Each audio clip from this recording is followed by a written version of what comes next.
And I'll just try, and anybody who speaks, of course, I'll get. Yeah. And I'll just try to get as many people. Some people I recognize already because they've been here before. And other people, I don't know who they are. Cindy, I'm so glad that you're the reporter again, because I've already put you down as the court reporter. Perfect, thank you.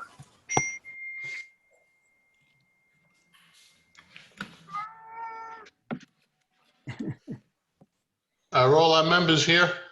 Let's see, I haven't taken a count yet. I think we're missing Hillary. Hillary's joining now. All right. And David. I may mute myself during the meeting because I have dogs and they are noisy sometimes. So You what? I may be muting myself during the meeting because I have dogs and they can be noisy. Yeah, I know that. Sorry. Okay, we got, let's see. Let's get this show on the road. Make contact with the other side. Anthony, I can do a roll Life call. after death. I haven't seen Warren yet. Okay. I haven't seen Warren yet. And Hillary. Here. Hi, Hillary. Hillary is here. David is here. I saw George is here. We are here, you and I. Mike is here, Carpenter. So just Warren. We have a quorum, correct? George has to recuse. accuse George himself. doesn't have to recuse until we start the public hearing. Right. Right. I can say hi and stuff. Sheesh. That's the plan. Okay. Can I ask a question? Who is Grumpy Cat? Can you hear me? Yeah, I can. Yes. All right.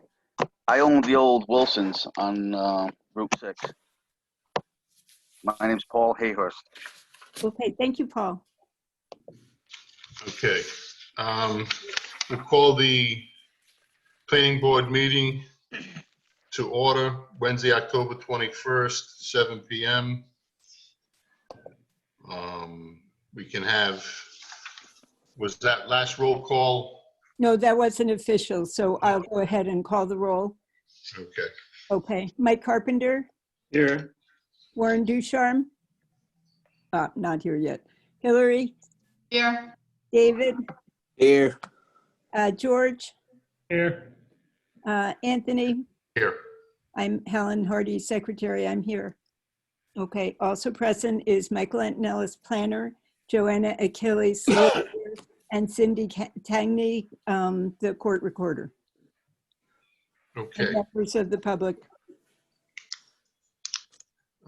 Can I have the approval of minutes? Somebody make a motion, the approval of minutes, October 7th, So moved. 2020. A That was- second. That was Mike, right? Carpenter, yeah. Yeah, A second. Second, David. thank you, David. And thank you for identifying yourself. You're welcome. I don't always spot who it is because my head is down writing, and so I don't see whose window is lit up. Okay. Okay, all in favor? We need a roll call for that. Sorry, roll call. Go ahead, Helen. Sorry, I've got the roll call set up in a handy dandy sheet, which I've now lost. Here we go. Mike. Aye. Hillary. Aye.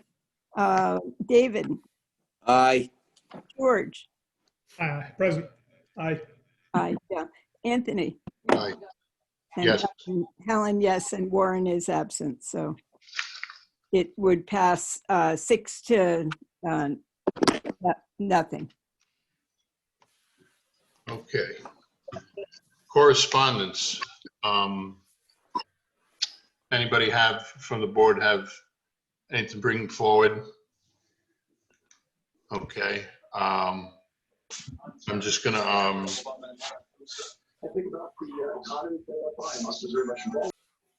there you go. Thank you. I'm just gonna, there are quite a few people. I'm sure everyone's gonna want from the public's going to want something to say. So if we keep it kind of civil and we'll all get something to say and we'll move forward. Public hearing on the commercial site, Partners Auto Truck Mihailides, Danielson Pike. Okay, so before we have a public hearing on that, I'm gonna read the procedures that we expect to have. Any person that wishes to speak will sign in or let Helen know, because we can't sign in right now, his or her name and address will be placed on the oath. All questions and statements must be addressed to the board. There'll be no crosstalk in the audience. Once the application is read, the chair will hear from the applicant first. It is the applicant's burden to present. It is the applicant's burden to present evidence supporting his or her request. The presentation must be clear to the point. After the applicant has completed his or her presentation and the board has asked any questions to their satisfaction, a hearing will be open to the public. Once all the testimony is heard, the board will close the public comment and wrap up the discussion. The chair will then accept a motion to approve the application along with a required finding of the fact and conditions. The board reserves the right to postpone a decision until the next regularly scheduled meeting on the hearing. Okay. So we have the parties from Partners Auto Auction here. Everybody here that you guys need to have? Yes, we do, Mr. Chair. Okay. So,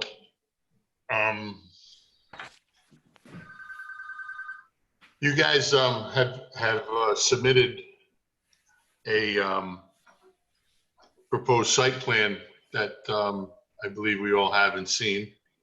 Why don't you guys let us know what your intentions are and what your site plan shows us that it didn't show us the last time.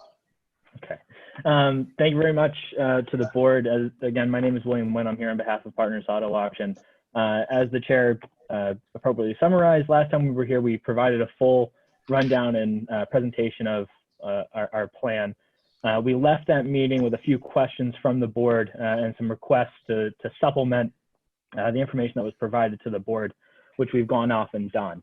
The items that we were requested to look into was the pre-development versus the existing conditions of the buffers, particularly with the rear of the area, with the suggestion that we discuss this issue with DEM.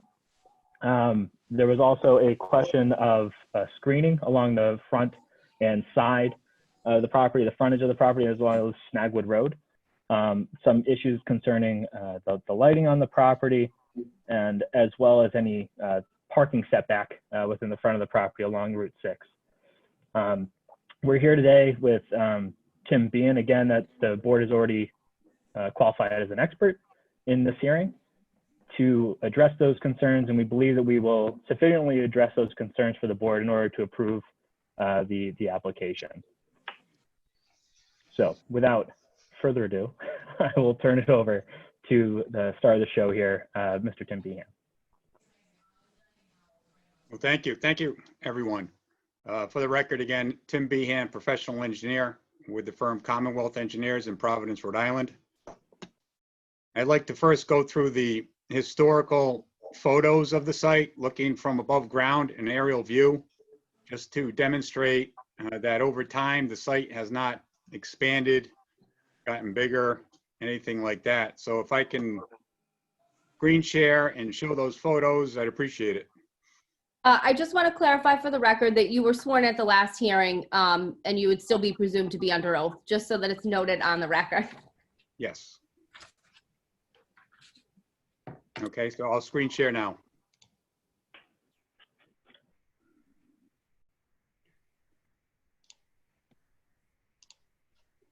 Can everybody see that? No? No.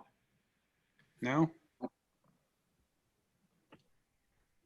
You should be able to do it, so. Oh, here we go. Okay, well, very good. There's one more button. I got it. Okay, this aerial photo, once again, is taken up from the sky. Planes fly overhead. It's called an aerial photo. This one was taken in the spring of 2020, which is right here, the date, and is taken from the RIDM, the Rhode Island Department of Environmental Management Environmental Resource Map, which is online and available to everybody. It's pretty self-explanatory. This is Danielson Pike down here. This is Snagwood Road.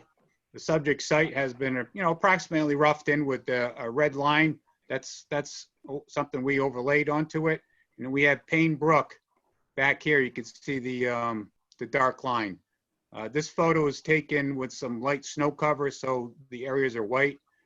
You can see the vehicles on the site and the various buildings. I'm going to go back in time just to demonstrate to everybody that this was essentially the site as years go back. The next photo we show is spring of 2018. You can see Payne Brook back here. Once again, here's the site, essentially cleared to the same limits. We'll go back even further to the spring of 2014.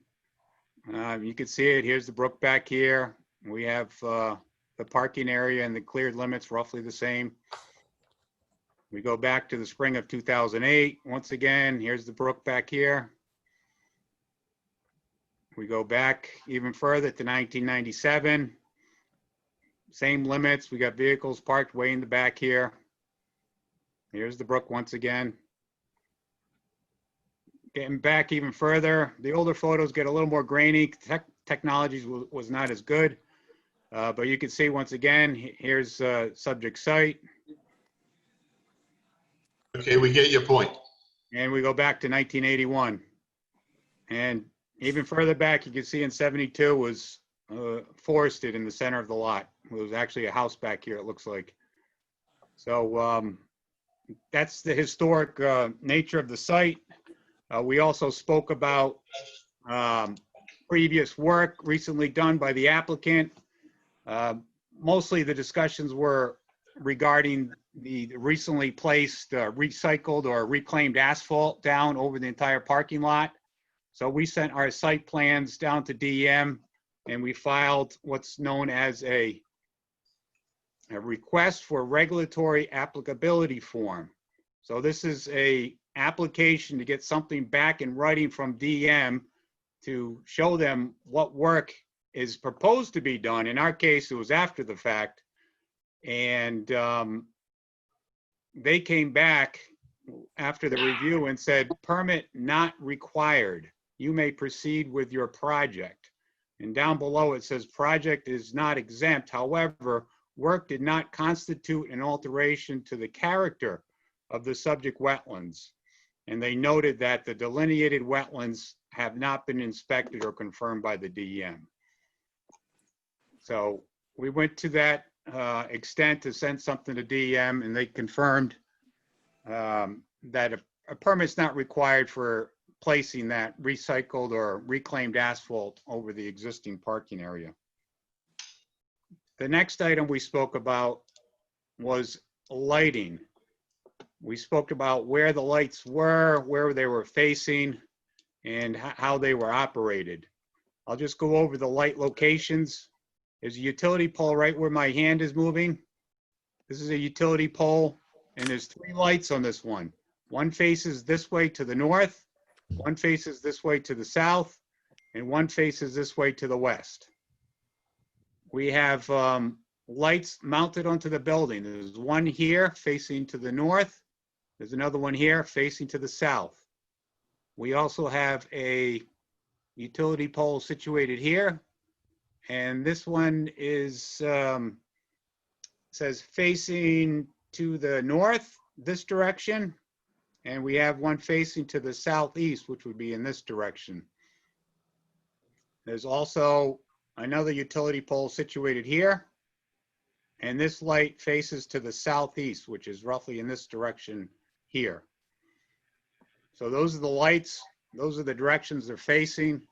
And they operate daily, and they're on a timer. They go off every night at 10 p.m. Monday night is the auction night, and they're typically there until 9:30. and leave shortly thereafter. And the system is also activated with motion detection. So if for some reason a motion was detected, the lights would come on afterwards. The next item we spoke about was buffering, primarily along Snagwood Road. There was a lot of, the cars are parked along the fence here and it's visual.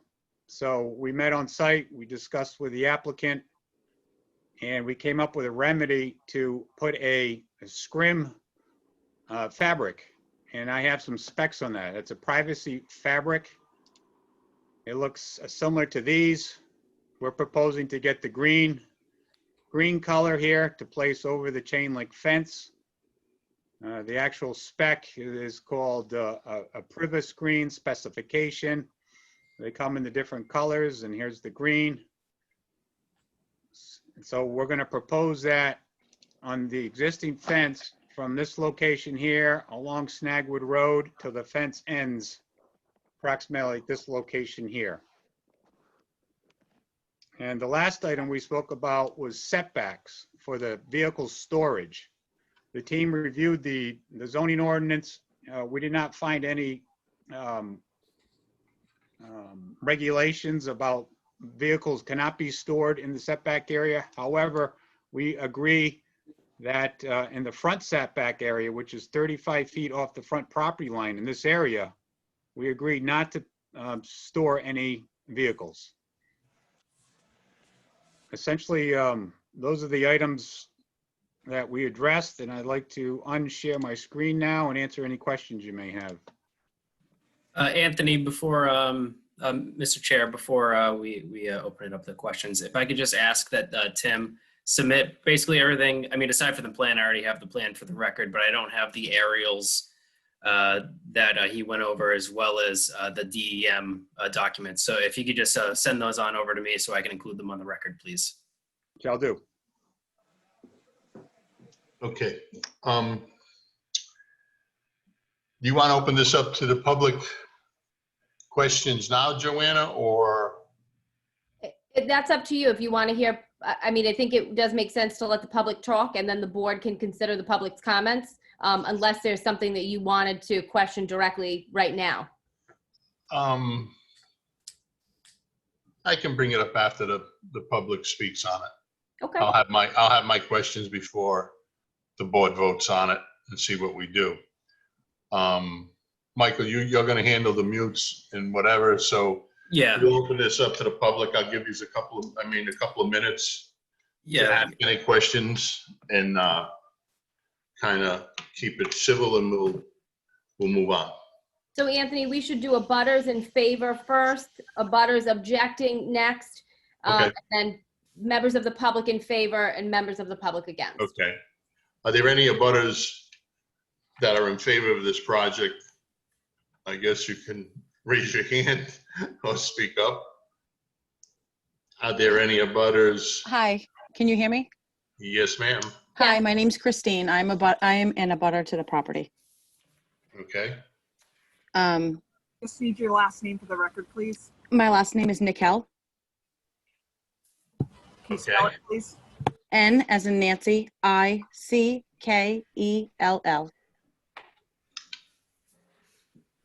Okay, Christine, and your question, you're in favor of the project? I am. I'm in favor of it. I think it looks a heck of a lot better than it has in the last 10 years.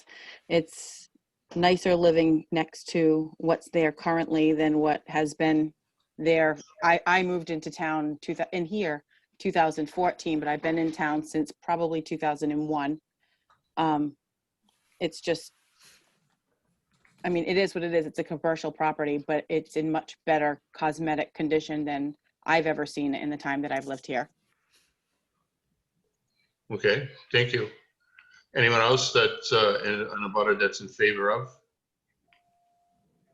So everybody should be able to unmute themselves if you want to speak. Just so I don't know if there are folks who are familiar with the application. So I don't see any hands raised or any digital hands raised. through the Zoom app.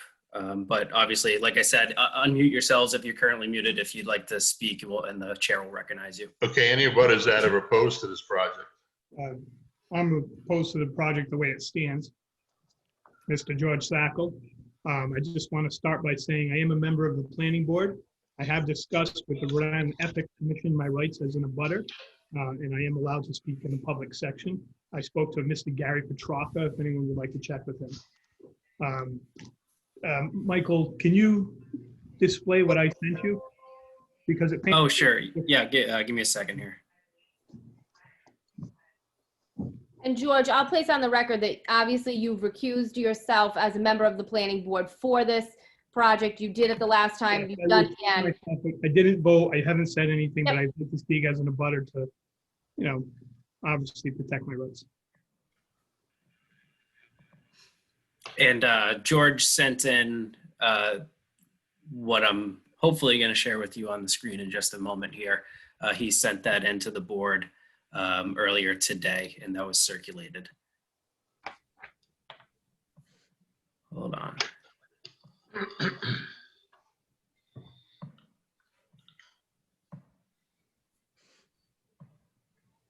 Okay, does everybody see that? Yep. Okay. I just want to start by saying that from the get-go, Partners has not been the best of neighbors. They started by cutting our trees down. They claim it was an accident that Mr. David Mihailides told them that he owned up to the brook and he was prepared to cut trees all the way up to Payne Brook. When my wife came home, she stopped him and he respectfully stopped. I had a conversation with them. They had plowed out the iron marking pins so we couldn't show him the line.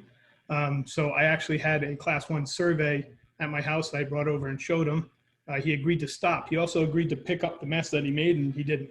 And that picture was from yesterday.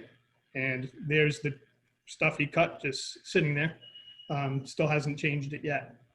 He also agreed to plant privacy shrubs for us on that side. He did say choose them. I have not chose them yet because I was concerned about planting on DEM grounds out of respect for the wetland setbacks. And if you can jog down, Mike, I'd appreciate it. I also like to mention that as a town, Forster has the ultimate right in choosing whether a project moves forward on wetlands. It is not DEM's responsibility to choose. DEM simply makes it work within the parameters that they're given as a guideline once the town approves or disapproves. If you can keep jogging down, Mike. I'm just going to kind of go through this quick. Keep going, please. Keep going. That's just pictures that, you know, I know we said that these are new cars or in good condition, but not all of them are. I just want to go, Mike, if you can keep going down, sorry. Most of you guys read all of this stuff. I want to get to the pictures because first off, here we go.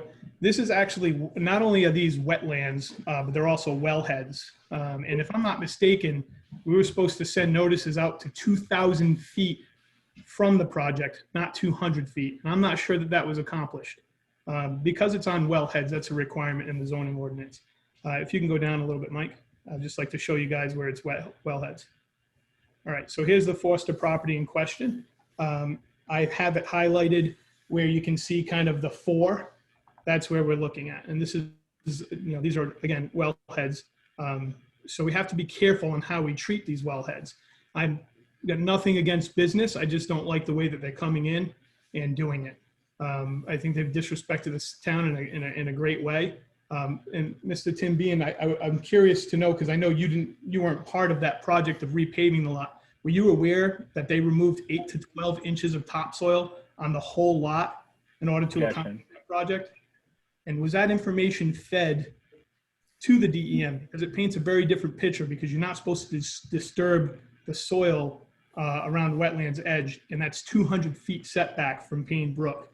And Mike, if you can go down a little bit further, you know, DEM could be suggesting based on the information they're fed with not all the accurate information. Please go down more. You guys can read that if you're curious. This is all definitions of the type of groundwater and how it's protected. I'm not going to get into that detail. I just want to show the maps, the pictures that, keep going, please. Again, that's just more support to the argument. All right, here we go. All right, so this is an aerial pic, much like the aerial pic you saw that Tim was kind enough to share with us. This is from spring 2020, like he said, but also I took a measurement line from the Payne Brook to at the 200-foot setback, and that's where it shows that it's located. If you can keep going forward or down.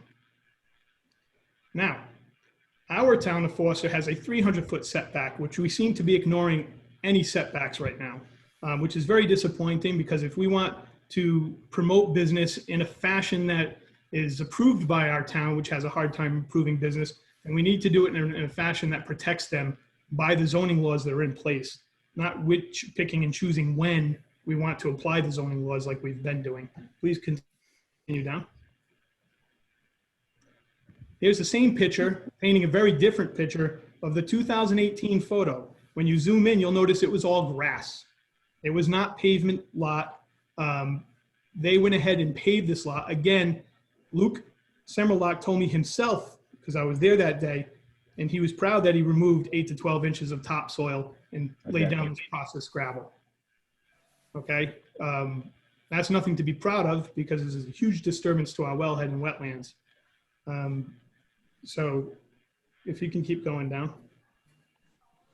I'd like to point out also that as a town, we have a maximum impervious surface coverage of 60%. I'm going to go up to the buffer real quick. There's also side and rear setback buffers for businesses. And a buffer is clearly defined in section 38(2) definitions, land in which is maintained either natural landscape state or is used to screen or mitigate the impacts of development on the surrounding areas, properties, and right of way. Now, provided they were actually following the DEM or the town setbacks, that buffer is really irrelevant. But the fact that they're not following any of it makes that buffer very relevant. Maximum impervious surface coverage. The town has a 60% maximum impervious surface coverage. Now, Tim, yourself in earlier meetings have gone on file as saying that anything is considered impervious at this point, all this processed gravel. I remember you telling us that. So the stuff that we laid down after removing 8 to 12 inches of topsoil is impervious. Now, I actually ran all the calculations. They're supposed to be at 60% based on the net building area. The net building area, if you jog down a little bit, Mike, to the bottom of that page, it defines that. So the net building area is defined as the total area of the applicable lot minus the setbacks, buffer strips, and wetlands.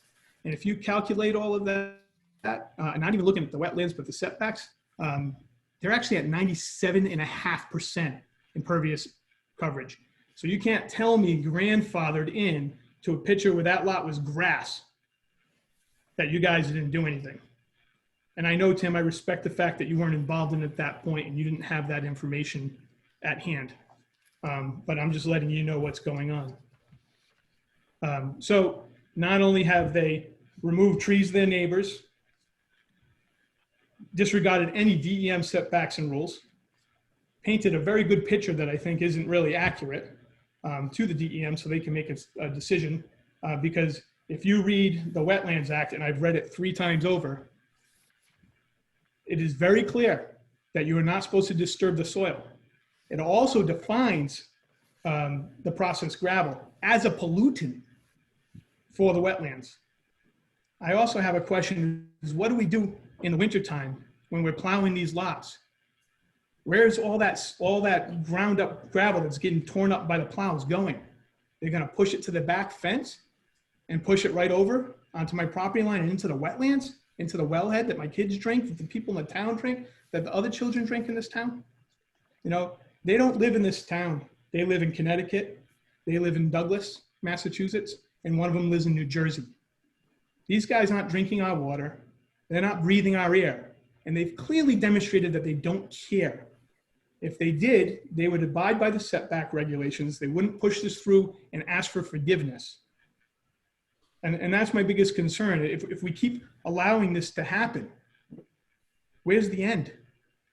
Where are we going to stop? How are we going to protect ourselves as a town? Okay, George. You made a great presentation. Michael, can I have the screen back? There you go. Anyone else opposed to this, a budding neighbor? Again, I want to say I'm not opposed. I'm opposed to the way it's being done right now. There could be a harmony found. We're gonna try to figure one out, Judge. Thank you. Okay. Mr. Rogers, your Mr. Audette? Octo? It's Octo. Octo. Octo, okay. I'd just like to thank you, Mr. Chair, members of the board, and Mr. Sackle. I think it, Can you just state your full name for the record, please? of course. Mark Octo, 7 Snagwood Road, Foster, Rhode Island. Thank you. So I've spoke at previous meetings, and I think I've touched on a lot of the points that Mr. Sackle has made as well. And, I'd like to say, very nice presentation, Mr. Sackle. And, I'm against this project. I have been since it started, and completely agree with Mr. Sackle's points about the zoning setbacks and the potential for pollution to our area and community. That's all I have to say. So members of the board, please, I implore you to think carefully about how we move forward with this project. Thank you. Thank you. Anyone else from the public want to speak? Go ahead, Mr. Grumpy Cat. I've done business with partners. Hey, can you just state your name for the record? And are you in a butter? I'm not in a butter, but he just said public. Yep, nope, that's fine. So just your name for the record. Paul Hayhurst. Go Good. ahead. Yeah. I've done business in the past with partners. The people I've seen, I mean, I can understand Mr. Gaskell's situation because he lives right near him. But from being past, I mean, I've been up here about 18 years now. And like prior to that, Danny's auction, it was, seemed like it was like just a free for all. Now that they've come in, I think that, I don't know the whole everything to it. Again, don't, what I mean? I'm not picking, saying that's a bad thing, but I think it's probably a good thing. I see jobs coming in. I see, obviously they want to expand and they're professional. I've seen from what I've seen. Foster, I mean, if you want to get right down to it, I mean, there's a lot of cleaning up that Foster could use. So I can't say that I'm really against it. I'm kind of hoping that they do get bigger because it could mean, more, I say more work, more development going on. Route 6 is commercial, and it kind of has boggled my mind since I've been up here. There should be, I don't think it's like a free-for-all like everybody's like saying, again, I don't know the logistics of everything, the permits they got to go through, how they did it.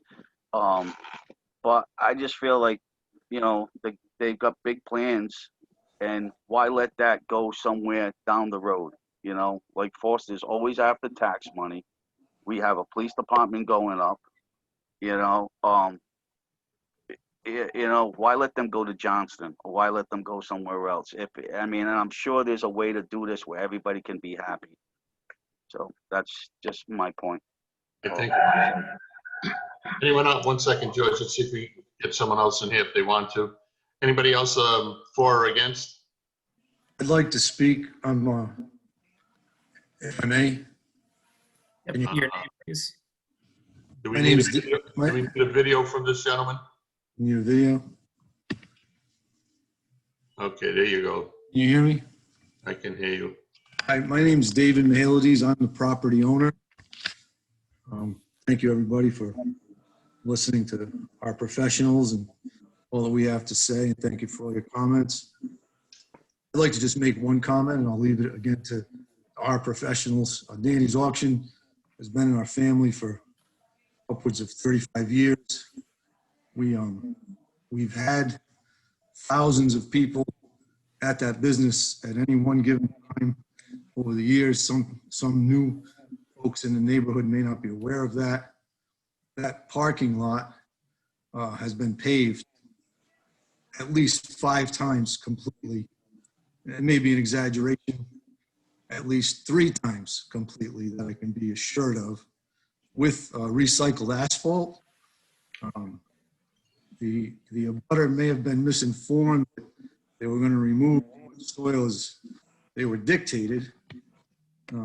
Probably apologize for the property boundary mix-up because I was really unaware of what those were, so we need to sort that out. But as far as grass growing in the parking lot, that's just merely weeds from a parking lot being abandoned for so much time. So again, I'd like to leave it to our professionals, but our lot and our business have been thriving with thousands of people over the years, and we'd like to bring that back to the town of Foster to help with the other businesses.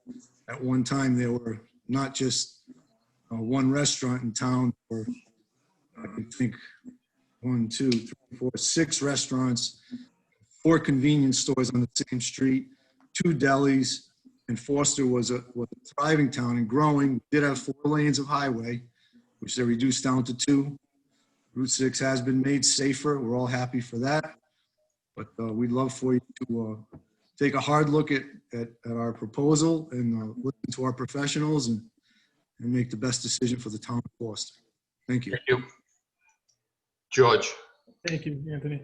No, I agree with the fact that we need business in town, and I'm not objecting to the fact that this isn't a good business. What I am objecting to the fact that is that there's a lack of concern for the wetlands and the way we're behaving and allowing the behavior. David, I respect the fact that the business has been in your family for years.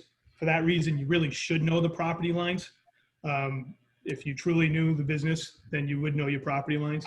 I'm not saying it wasn't an oversight, and that's fine. We can address that issue. But the fact of the matter is, do you guys really care about our water supply? And if you're going to go based on the fact that perhaps it was paved once before, it hasn't been paved, it was grass when I've been here for the past 6 years, then why don't you show that you care and abide by setback regulations? Okay.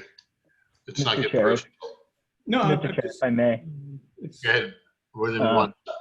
You have something to say? Mr. Chair, I just wanted to note that while I appreciate Mr. Sackel's comments and his submission, that we do have before the board one expert who has provided testimony and opinions concerning the applicability of DEM regulations and what the DEM has requested. We have applied to DEM.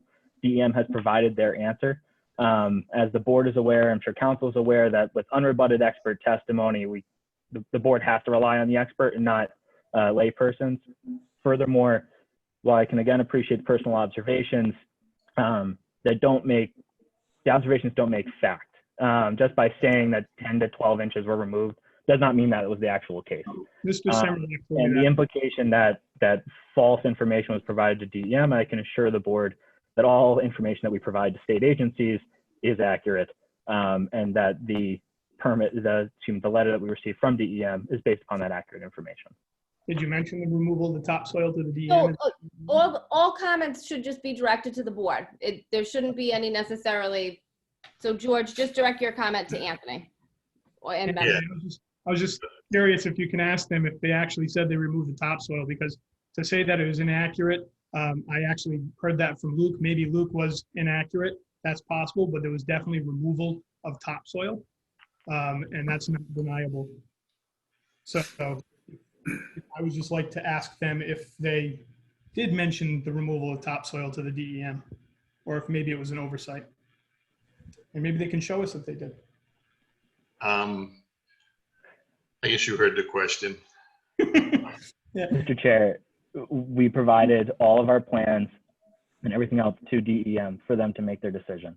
The fact that someone was inaccurate in reporting to an abutter on a day of what happened does not make it true.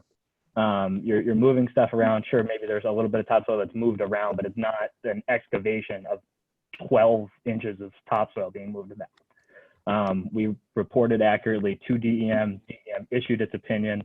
The board has that opinion and the expert testimony before it. Okay, thank you.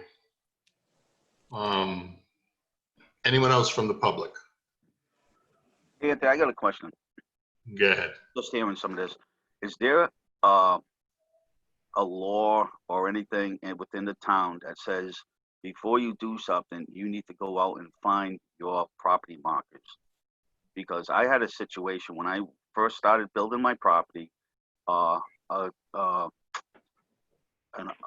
guy that trims, I guess, manages the woods, blew by my lot marker like 200 feet. And I called and I wanted to find out what went on with that issue. How can somebody come down, cut trees, and then say they're sorry? And I was told that you did not have to find your markers. So I can kind of, if that's the case, I understand, you know, not knowing your markers and moving, you know, X amount feet past it. Well, I will give you my opinion on that. Forts is notorious about people coming in and taking stone walls and cutting trees and saying, oh, I thought that's where my line was because we're so vast in woods and so forth. But it would be, there isn't a law. I don't believe there's anything on the books that says you need to find where your exact markers are. But it would be, I would think, and I learned the hard way, to have it surveyed and know where your property lines are. If something like that was to happen, you put a stop to it. I learned the hard way. Up here in Forster, okay, I had had people take my stone walls and say they were theirs on their lines until I went to the town, and so you really should be cognizant of where the lines are. So without going farther on that there, I'm sure the board has some questions. I know I have a lot of questions, and anybody else from the public? Okay, Again, go ahead and unmute yourselves if you have a comment, or turn your camera on and wave me down. Tony, Anthony, if you just want to. Okay. Wait a second. Okay, I'll the board. Anybody on the board have questions? Go right ahead, Hillary. Okay.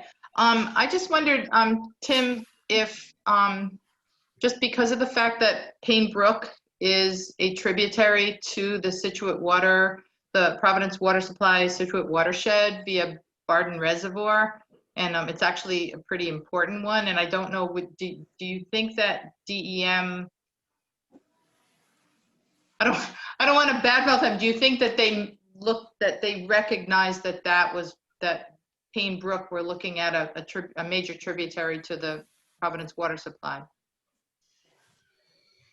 Who you I asked Tim. I was kind of asking Tim because the engineer that talked to DEM. So he's not going to tell you that. I'm 100% sure DEM knows exactly what's going on here, and it was clearly documented. Payne Brook in our plans and our narrative, the buffer associated with it, going to Situate Reservoir watershed, or directly to the Situate Reservoir, is factored into the wetland regs. It's not something special in the wetland regulations. It's something special in the septic regulations, but not in the wetland regulations. So their 200-foot riverbank wetland is their jurisdiction for that river. And that's what they look at. And they also look at the type of river it is. Is it a cold water fishery or not? Does it have a TMDL associated with it? So they want to fix those problems. I hope that answers your question. okay. Anybody else from the board? Okay. Gentlemen, we have a list of things to approve and not approve, and one of them is the landscape design part. When you guys left the last meeting, okay, now you better stop me, Joanna, if I get out of control. Okay, get ready with that mute button, Michael. When we had that the last meeting, I discussed that it would be, we would take care of the ground asphalt that's closest to the fence and replace it with topsoil and plant grass seed. And I believe some of the board members agreed to it and thought that was okay. Put it back to its natural state. And then I said, once it's grass, you can park your cars on the grass because there's no rules against that. I don't know if you guys remember me saying that. Second thing, I asked you guys to come back with a landscape plan and show me what you're going to do, and recommended vinyl fencing along Snagwood and along the abutters, and a fence in the front with a gate in the front and vinyl for aesthetic reasons. I asked you guys to do that. Now, and the light situation, that's a simple fix. Somebody out of the group here should go out there when the sun goes down and take a look if they're pointing in Mr. Sackel's house or in his yard, because that would irritate me. Now, I didn't realize that the back line, and I don't know if it's, well, let me ask you this. I'll ask this question. Did you guys have it surveyed? Partners Auto? Do you guys know where your landlines are? Okay, you guys know where your, okay. Are there landlines where they're supposed to be, George? They appear to be now. They're right up against the line. Okay, which is, that's their right. They can do that. Well, a 30-foot buffer.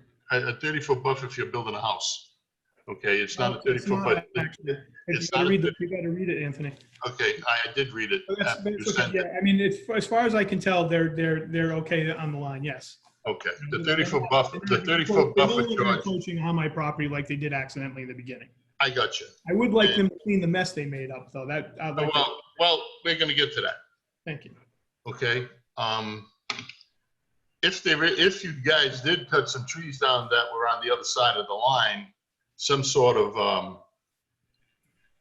something should be done about that. Okay, it really should. Maybe some pine trees along your back fence. Okay, might, you know,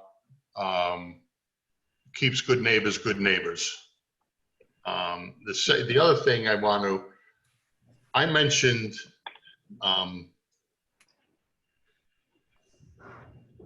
and I remember what I mentioned. Okay, I mentioned, we can check the minutes, that I would like to see vinyl fence down Snagwood, but I understand you guys already put new chain link down there, and it would be on most of the side of Snagwood. I've been down there, it's new chain link, and some of it's old and you just straightened it out.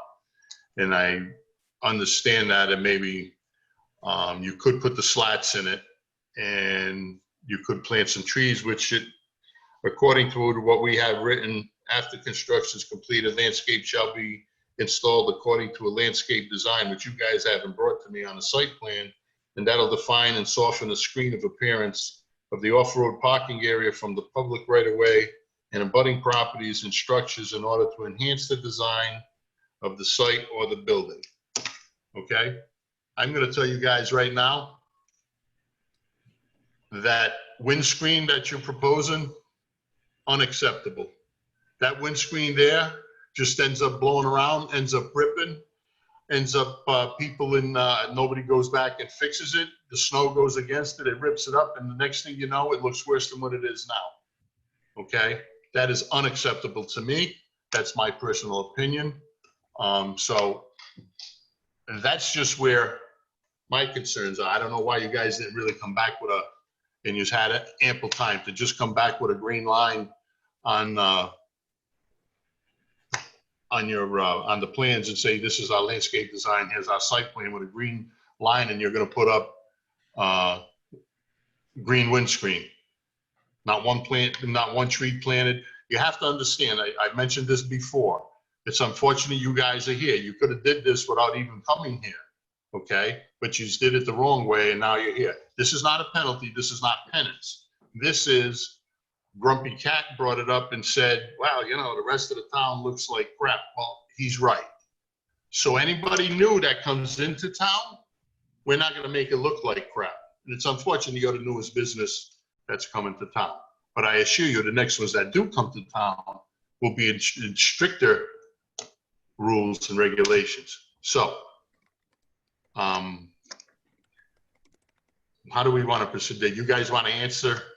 Yeah, if I may briefly, Mr. Chair, and I think that perhaps given the back and forth at the end of last meeting, perhaps the landscaping versus screening was missed. And to the extent that that's what happened, you know, I can do nothing but apologize. But it was my understanding that the request was to provide a screening plan to screen the vehicles from Snagwood and from the front.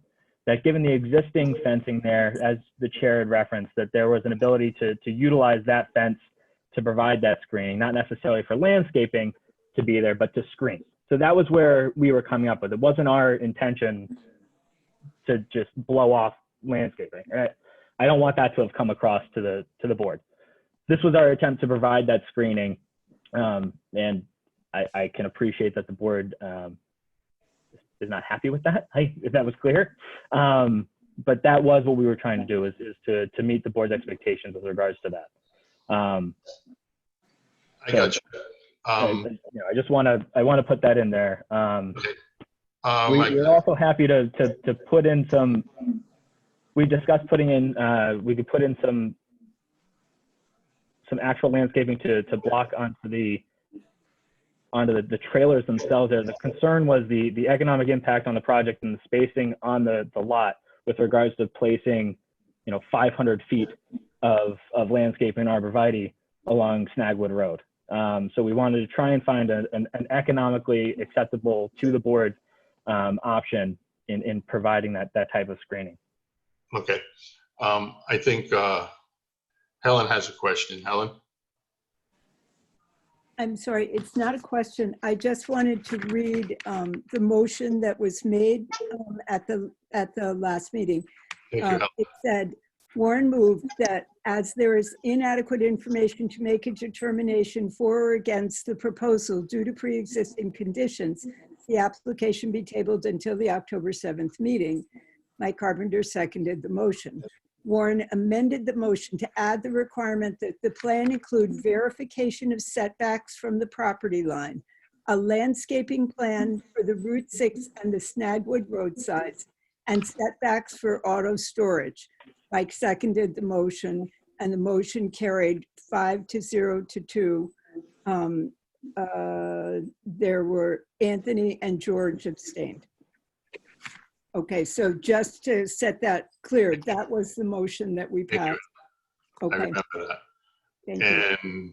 And Mike, did you have something you wanted to? Did you have your hand up, Mike, or were you just resting on your elbow? Just resting on my elbow. All right. Back to, well, there's the motion that we passed that night, gentlemen. And, you know, I kind of like look at this in a different way. I think you gentlemen all live in respectful neighborhoods and so forth and so on, and Foster's being very unique that there is some residential that is next to some commercial. That's just the way it is. But I think if you guys got in your car and drove down Snagwood and looked out your right-hand side window, I think if it was your neighborhood, you wouldn't be happy with it either. So we're trying to keep everybody happy here, and I understand the finances involved in it, but that's, you know, the windscreen is not accepted by me. And really, I don't see any plans in the front, and I don't see any way how you're going to take care of the back where, now, I don't know if DEM, Tim, allows you to put Right. Asphalt grindings that close to the fence. I don't know if that's something that we should have. I mean, DEM says the asphalt grindings are okay in a parking lot there, and I understand that. And I don't disagree with that. But this 30 feet that we're talking about against the fence or whatever to make the buffer For the brook, I think that's a concern. I think we should, the easiest way to do that, gentlemen, take out the asphalt grindings, put your topsoil back, inexpensive, trade off the asphalt grindings for some loam. And I think that would make all the watershed people kind of happy, I would think. And the rest of it, my recommendation is you got to come back with a real, you heard the concerns. We can make it as brief and as quick as possible. I think you need to come back with a real landscape plan. That is my recommendation. Can I add one more thing, please? Go ahead, Ellen. I'm sorry. In every other project that we have had, we have actually required downward facing lighting that does not go onto adjacent properties. So I think that also would be something that would need to be addressed. What was that, Helen? I'm sorry, I didn't hear you. Okay, I'm sorry. That in all of our previous developments that we've approved, we have required downward facing lighting that does not, that's screened, that's covered, so it does not intrude onto adjacent properties. We've been very consistent about that. Yeah, that's probably the easiest thing that you guys can fix is the lights going into, the neighbor's yard. Maybe you might want to run some wires and put the lights on that end facing the garage end instead of the garage end facing the neighborhood end. That would be an easy fix. You can buy lights. I have them on my property, all with motion sensors on them right now, all over the place. The deer are driving me crazy because the light keeps going on, but I had to move them because they were in my window. So those are little things that's a small problem that you can fix. Now, Tim, I believe you had something you wanted to yell at me about. Go ahead. Little clarification, just so the board knows, the fence along Snagwood is essentially on the property line. So if we come up with a landscape plan and actually plant material, it's going to have to be behind the fence. It is, just so everybody knows, because we can't plant in front of it because that's street right away. Okay. So we came up with this. Come up with a better idea than. Well, the fabric comes in different weights, just so everybody knows. And you may see on the construction sites, obviously they go with the cheapest stuff because they're only going to be there a short while. The warranty for this, the material we're going to get, the warranty, not the life expectancy, the warranty where they'll actually replace it is 4 years. I think the plastic vinyl on the chain link fence has a 20-year warranty. That would be a better move than the fabric. I don't know. That's a discussion that I guess we have to have as the board. Like I said, that was just my opinion. Okay, there's 7 others there. I guess we can close this to. Is that my next move there, Joanna? Well, you don't necessarily want to close the meeting if you're asking them to do something and come back. You want to leave it open, if that's what the pleasure of the board is. Okay, I can't make a motion. I want to send this back to you guys and come back with something better for me. You still didn't address what you're going to do in the front. And Anthony, along Route 6. Yes, Michael. Yeah, if I could just make a clarification, I'm sorry if I missed this. You were reading from the ordinance when you were talking about the landscape plan. That's a criteria of review for site plan. So it's not just the board's. It's not just a board condition, right? It's a criteria for review for site plan. So it's important that it be included. Yeah, maybe we might want to send one to Tim or William so they know what we have there so they can understand it better. Michael, could you just, can you tell me so I can put it in, what was it that Anthony was reading from, please? Oh, sure. Yeah, it's the site plan. It's the commercial site plan review ordinance under the section of the ordinance that is site plan. So I think that's like 38-394. You are correct. 38-394, subsection. She's gonna catch me on the subsection. Okay. Is F1. You thought he was sleeping, huh, Joanna? No. I just have the book in front of me. I would not have been able to rattle it off. Okay. All right. So, what is the board's pleasure?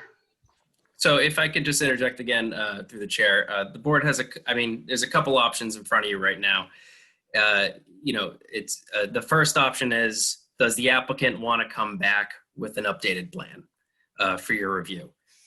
If not, then the question is, do you approve with conditions, or do you obviously if that motion fails, you would not approve it. So those are the options as they are right now. So I would encourage you to throw it to the applicant to see what they would like to do. Right, because if we can, although there was no landscape plan presented, if you can craft one via the conditions that the applicant is going to agree to, we could probably do that right now. It may take some time, but it could be done. So just so I understand, the option to approve with conditions, you'd be approving with conditions that are imported by basically complying or submitting a plan, because I understand that to be the major outstanding item is the landscaping plan. So it would be an approval with the condition of submission of an acceptable landscaping plan. Well, I think we would have to figure out what the parameters of the landscape would be. It would be essentially your landscape plan will have X, Y, and like we'd have to go through those right now. Yeah, I agree. It saves you a trip back, but it's Would the landscape plan include regrassing the area that Anthony was talking about in the rear, like removing the processed asphalt and replacing with topsoil and grass? that would be up to you guys, what you would be looking for. So my question to the board with regards to that is that we have the previously, I believe it was Warren, and excuse me if I don't remember his last name at the time, but had asked for basically to come back with writing from the DEM, whether it's good or not. That was kind of concomitant with the discussion about replanting of grass. We saw it as a disjunctive option. Either you come back with a letter that DEM says this is okay, or you got to come back and remediate. We've come back with a letter that says DEM says this is okay. Is it the position of the board that we would have to remediate regardless?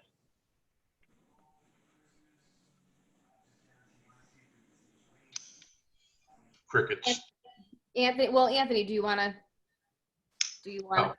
poll the board? Do you want to?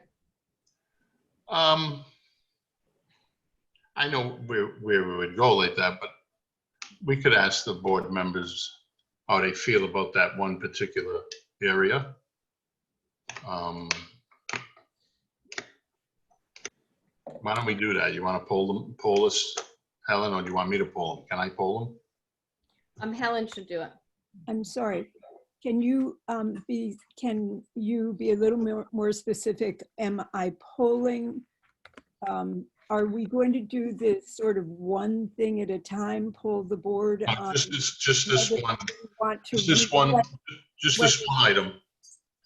I think what he was talking about was whether we accept the DEM sign off that Tim got, or can we require that they remediate it to what it should have been, where it should be, as unpaved or ungraveled.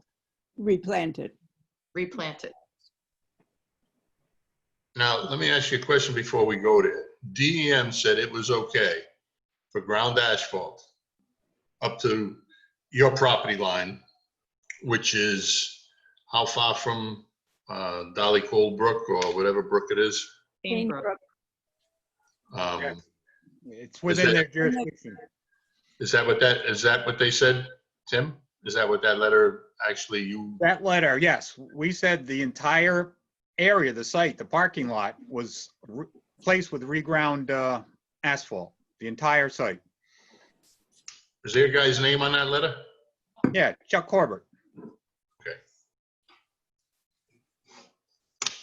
Anthony, I think we should, and probably I'm just volunteering Michael Antonellis for this, but I think we should talk to DEM on Verify.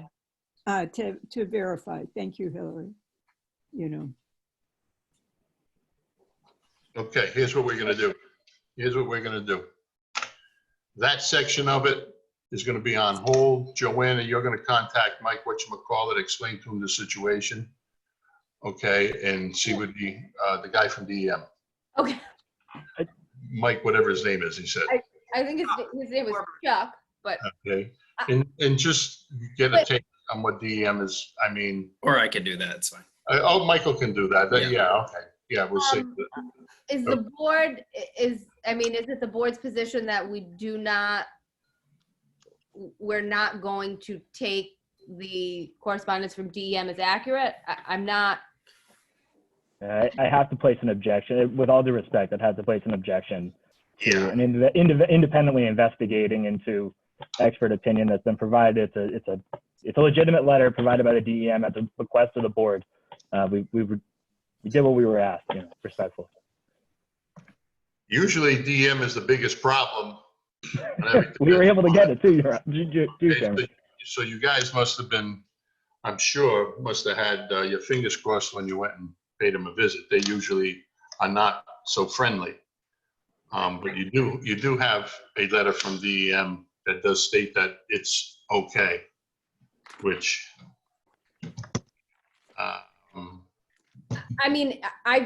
I saw the letter on the screen. It appears to be a legitimate letter. So I do think it is out of the ordinary for the town to then call DEM and question the opinion that they've already received.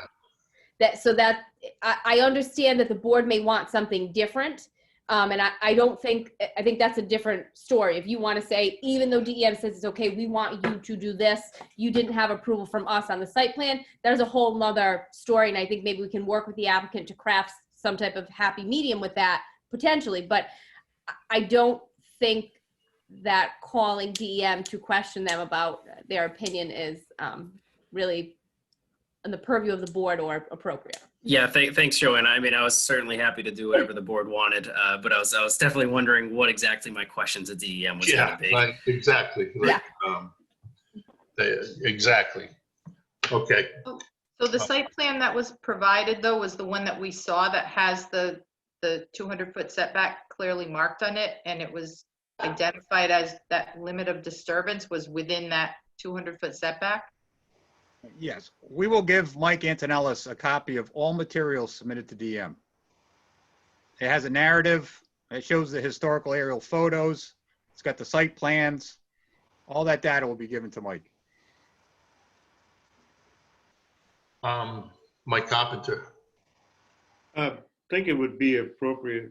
I'd like to make a motion to approve with conditions specifically identifying the concerns as stated about lighting, landscaping, setbacks, and wetlands.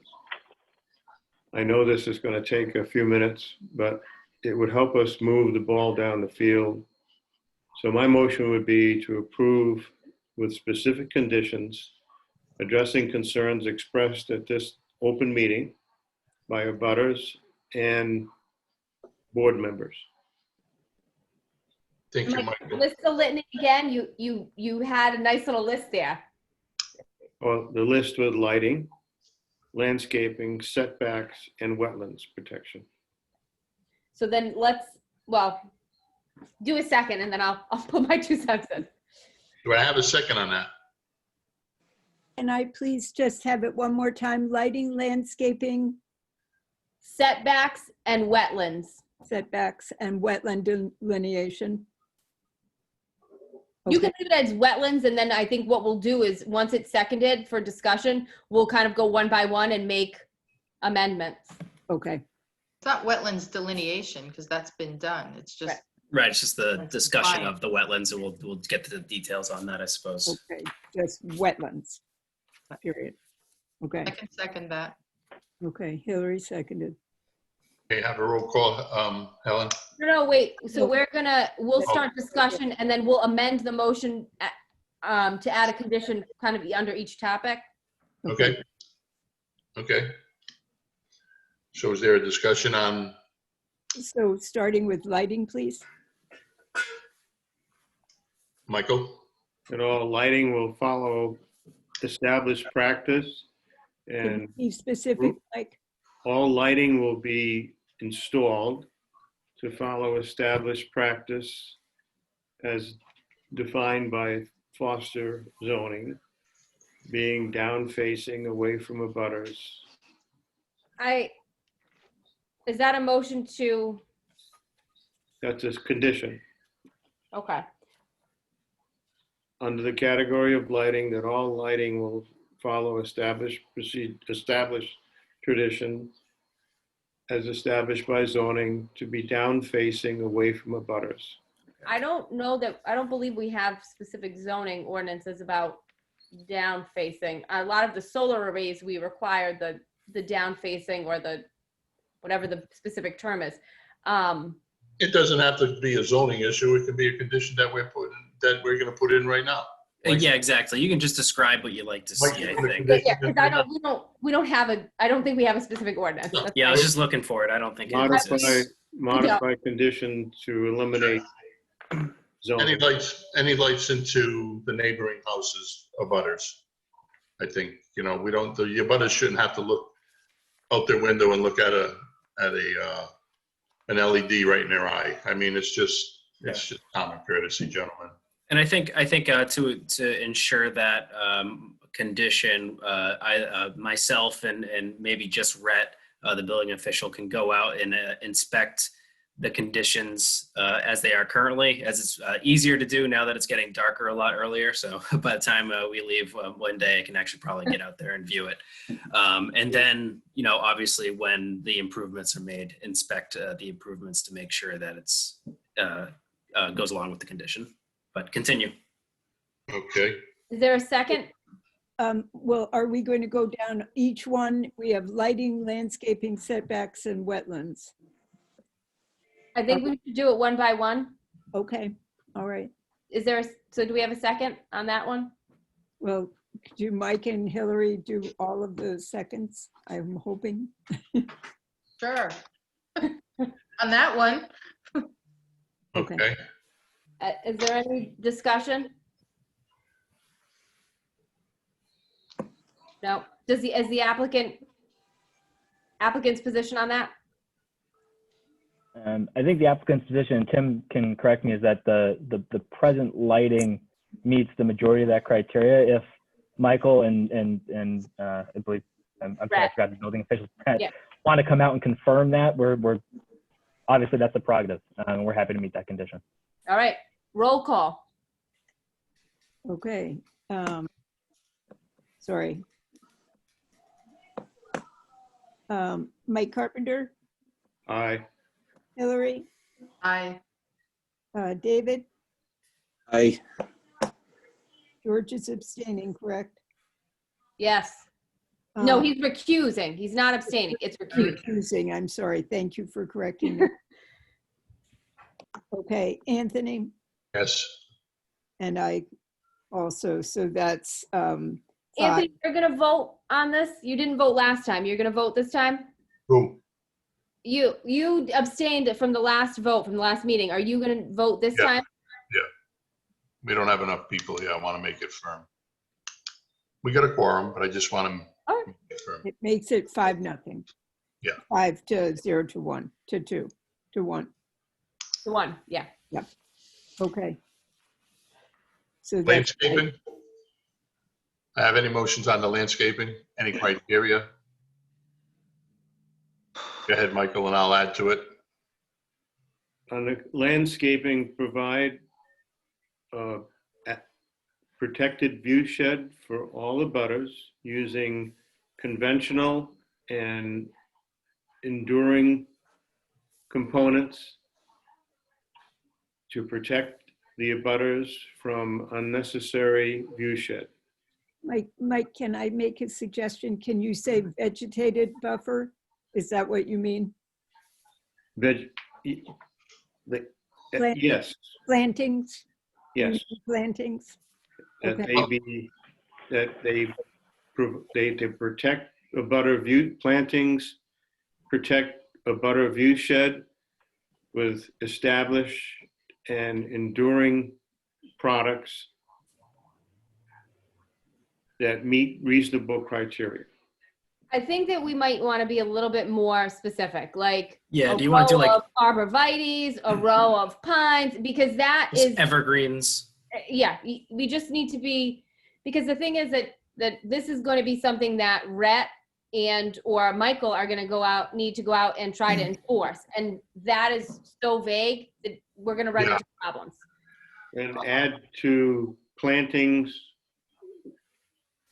Helen's suggestion that of the two plantings we would like to see. So instead of saying enduring plantings, enduring evergreen or arborvitae plantings, as opposed to modify that. Did you get that, Helen? Well, what I've sort of written, I've been pulling words as we went along. So I said provide vegetated buffer of enduring evergreen something.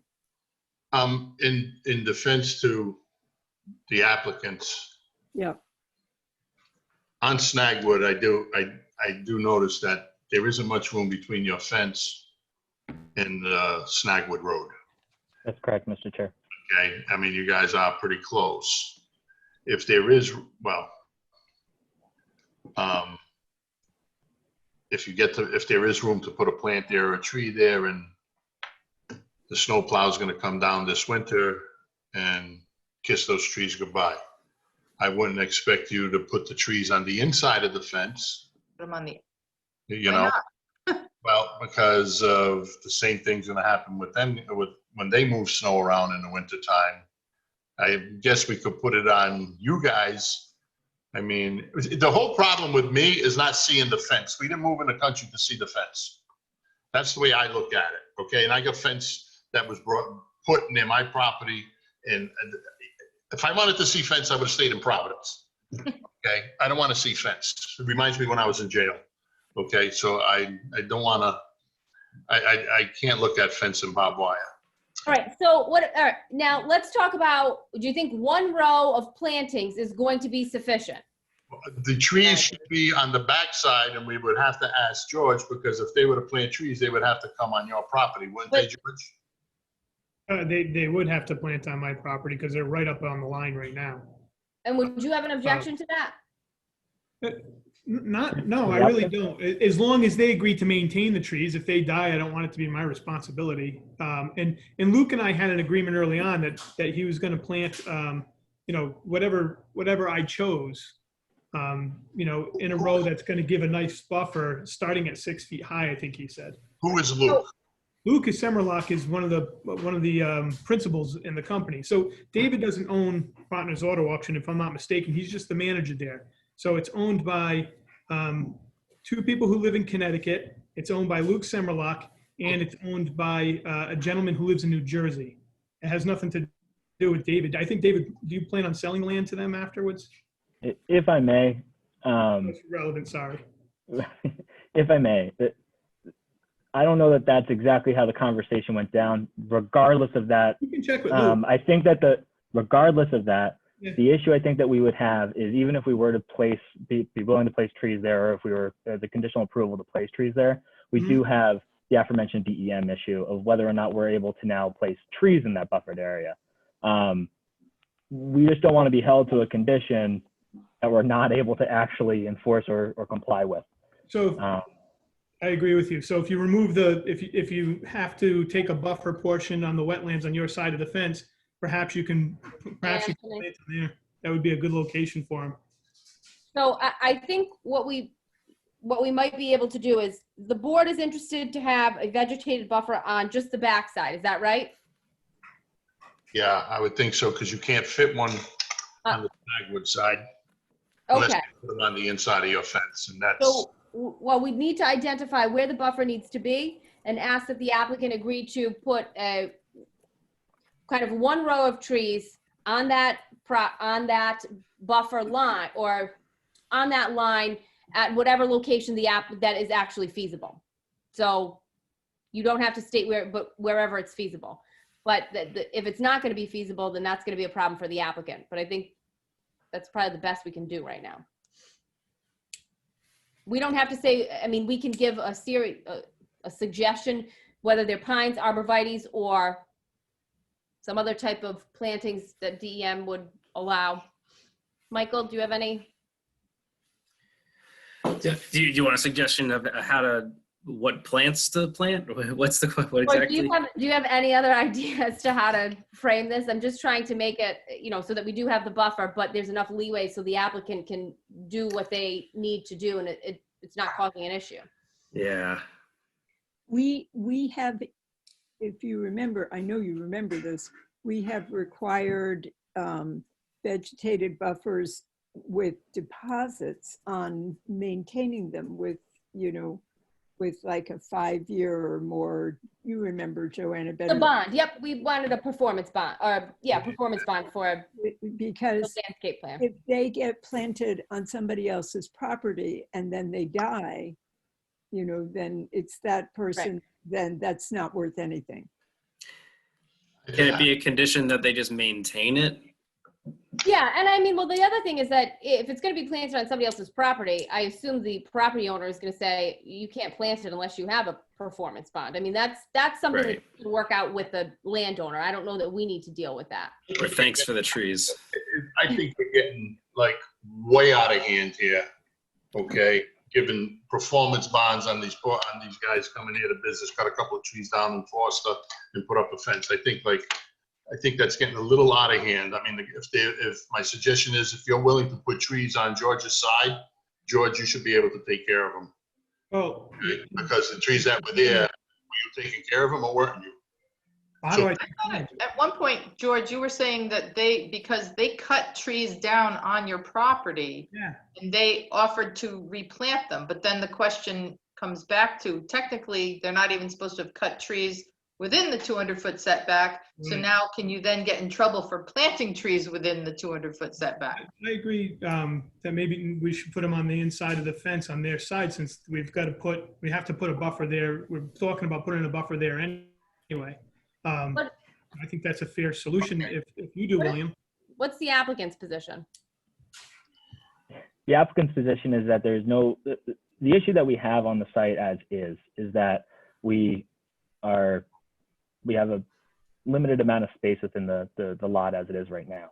So by placing vegetative buffer on the inside, it's a serious impediment upon the business operating. So we would object to placing the vegetation on the interior of the lot, because it just continues to limit our possibility there and then continues to impede the business. We're happy to work with the board concerning on the other side, but again, I raised the issue because it has been raised that planting in that area being a protected area.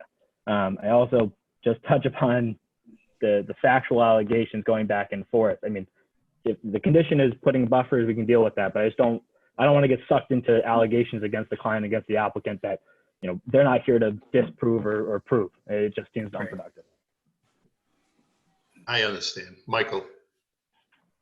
I believe we should amend the condition to read that the applicant shall work with DEM, the town of Foster, and abutters for the duration of occupancy to maintain a suitable vegetative buffer to protect the abutter view shed.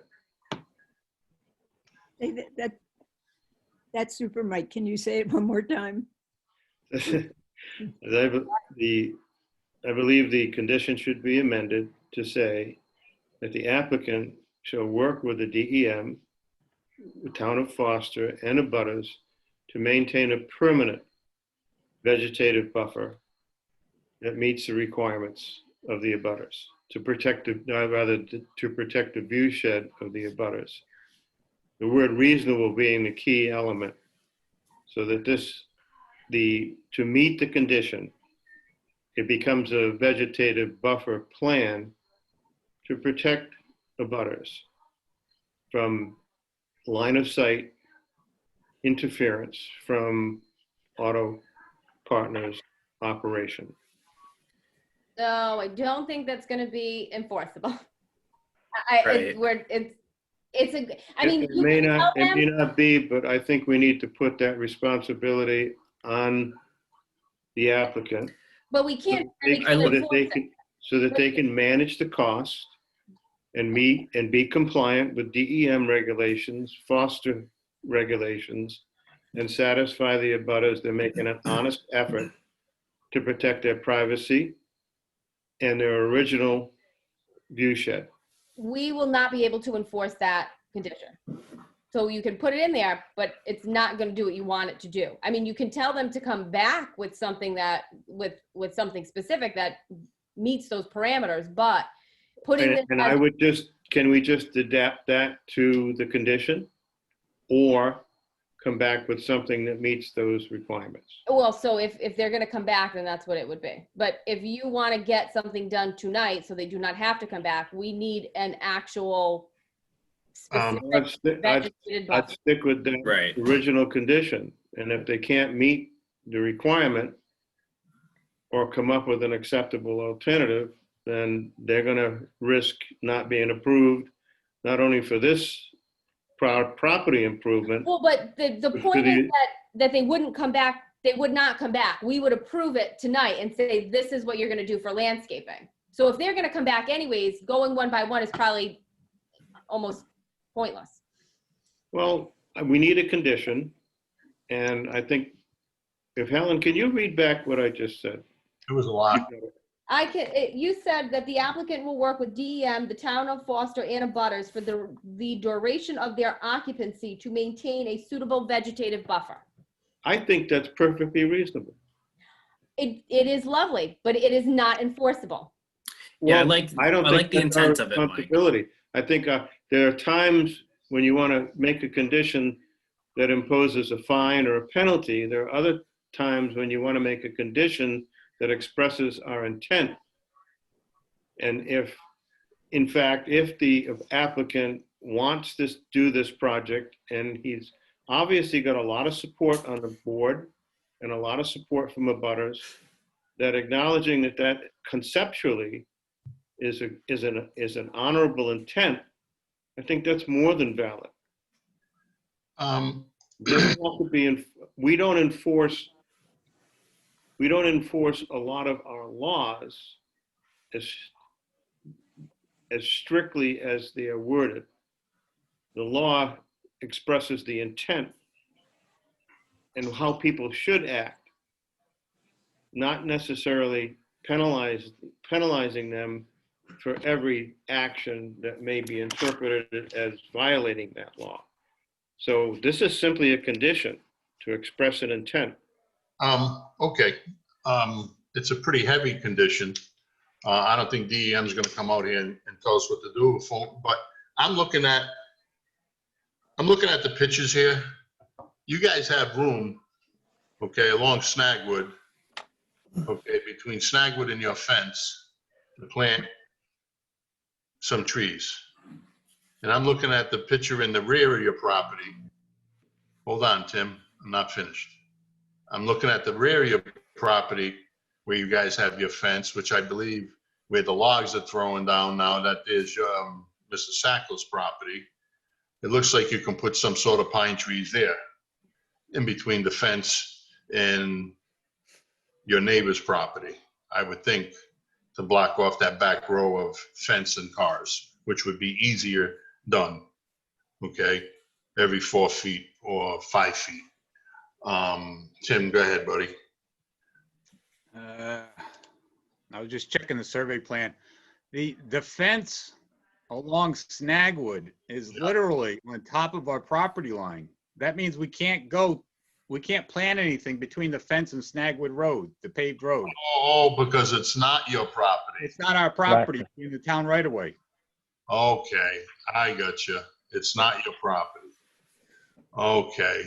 It looks like it because it's, it's not pavement, but Yeah, the town owns it. the town owns it. Yeah, I see that. And Anthony, Okay. a lot of runoff.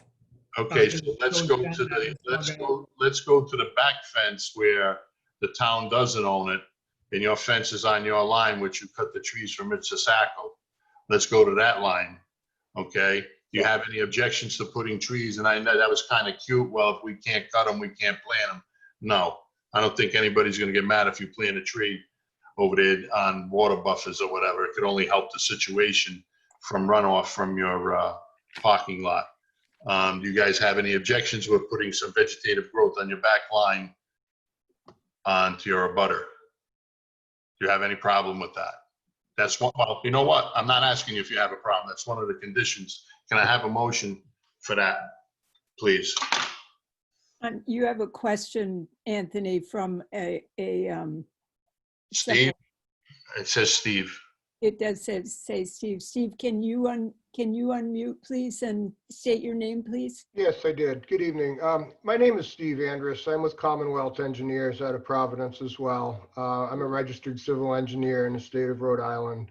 Steve, are you Andrews? Scott? Andrus, Andrus. Thank you. Before you continue, did you want to be sworn in and qualified as an expert? Yes, if we could do Sure. that. Sorry. We can what? Well, he's going to give obviously some expert type testimony. So I'll have Cindy swear him in, and then the board can consider if they want to consider him an expert or find him to be an expert. But Cindy, can you swear him in? Please raise your right hand. Do you swear to tell the truth, the whole truth, and nothing but the truth to help you God? Yes, I do. Please state your name for the record. Stephen Andrus, Is it PH or VEN? PH. Thank you. Stephen, if you could for the board, just provide them with a brief rundown of your qualifications so that they could qualify you as an expert. I'm a registered civil engineer. I've been a civil engineer for about 16 years. Formerly worked for GZA Geo-Environmental. I've done a lot of environmental work as well as site development, and registered in Rhode Island and in Massachusetts as a professional engineer. Stephen, are you familiar with the site? Yes, I am. Mr. Chair, I'd move to have this gentleman accepted as an expert to the board. Yeah, that's fine. Just do a quick roll call, somebody. Okay. This is for Stephen Andrus as to be accepted as an expert. Expert, thank you. Mike Carpenter, Aye. Hillary, Aye. Hi, Steve. Hey, Hillary. David, Yes. George is recused, Anthony, Yes. and I also, so that is again 5-0 to 1. Okay, passes. Okay, go ahead. Thank you. Okay, I just wanted to interject a couple of things. There's been a lot of talk about the wetland and the buffer in the rears. So in the rear of the property, there's the 200-foot buffer from Painbrook extends in. It's approximately 60 feet on one side, and I want to say more like 25 or 30 on the Snagwood Road side.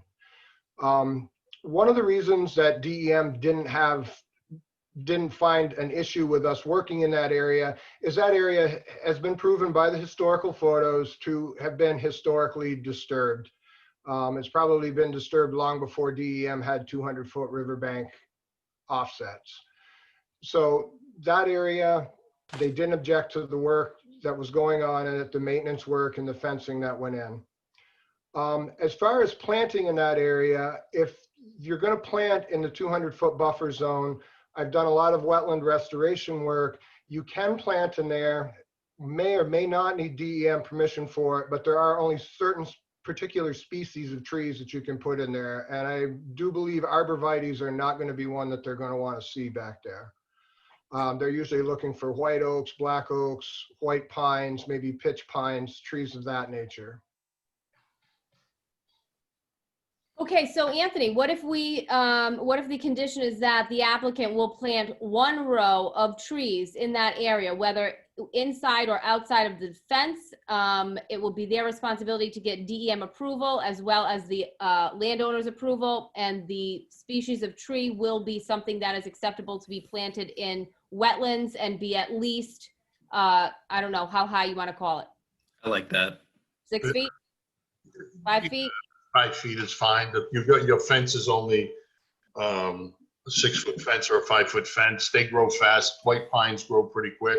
How many in the row? How many in the row? How many are in the row?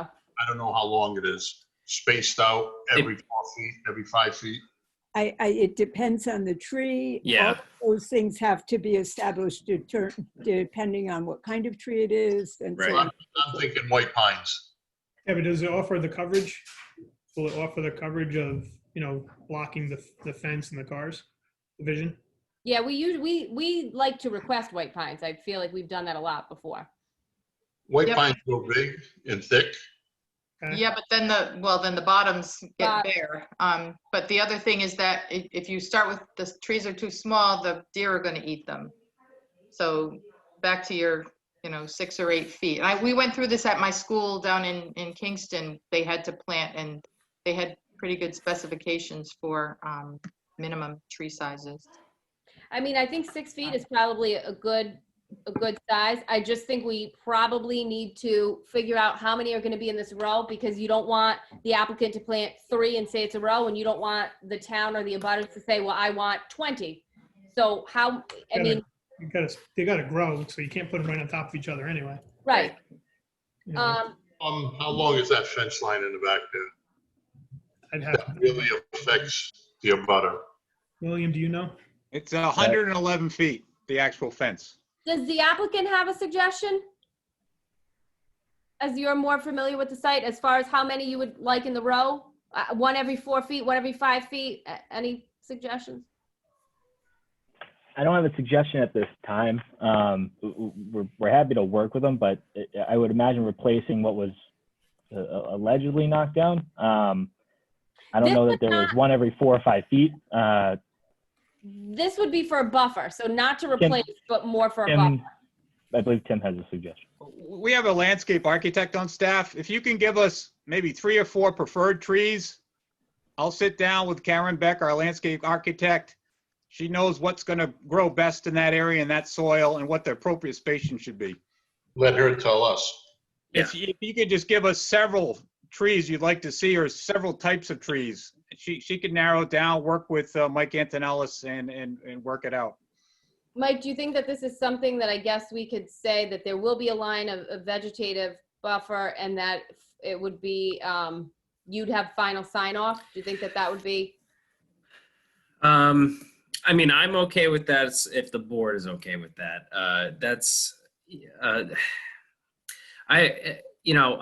We're in an odd situation. I mean, my preference would be that the board approves the landscape plan. That's typically how it's done. So that would be my preference. But if we're going on a vote tonight, yeah, I think this is probably the best way to go, because I don't like the idea of requiring, white pines every 5 feet on center, when that might not be the specification to how they should grow. It makes sense to have an actual plan from a landscape engineer who can, like Tim was just saying, evaluate all those things to spec. So it's up to the board. I think of all the options, that probably makes the most sense, because I think it gets you the best product at the end of the day. Yeah, if I could, please, if I can just go back to our motion at the last hearing. The motion was amended to require a landscaping plan. And so it was something. You're right, and here's what I'm going to do. You protect me if I'm right or wrong. I'm not going to go on with this any longer tonight, going back and forth with this here and coming up with all these, these motions, and that you guys are gonna do what we asked you to do the first time. You're gonna come back with a landscape plan. You know the conditions and the things that we're looking for. We're looking for lighting. Okay, very simple. We're looking, you have one on staff, speak to her. The trees that would suffice in the back that will grow would be a buffer to Mr. Shackle, and then we can go from there. The setbacks with DEM, seems like you guys already did that. Okay, that seems like that was your only one. The windsock on the side of Snagwood, don't come back with that again. Okay, and address something in the front along Route 6. Okay, and that is my, I don't know if I can't make a motion. That's my recommendation for tonight. And I don't know if we have to make it such a big to-do as it is right now. I don't know if he can just send the plans or landscape plan to Michael and we can review it and do it a lot easier, Joanna, than having this whole stuff. I mean, is there a possibility of doing it that way? There's not really an admin review. So you guys, you'd have to continue the public hearing and have them present the plan, and we would do it again. Okay. Chair, if I may, if it's a suggestion, would it be possible to have a conditional approval based upon the submission of acceptable landscape plan? Therefore, the sign off could go to Michael or to the board, but it doesn't require a further public hearing. It would be conditionally approved, subject to the landscape plan, which I'm hearing, correct me if I'm wrong, is the holdup here this evening. There were 3 or 4 conditions, I believe. Well, that question was to you, Joanna. Can we do that? You can, sure. That was the suggestion before. The only other, but you still want to, there were other conditions were setbacks and wetlands, and we've not talked about those yet. So we can get off the landscape plan, because that's probably going to be the most difficult, and say that as far as the landscape plan, the approval would be subject to you providing an acceptable plan to the board. But the board would then deal with the wetlands and the setbacks.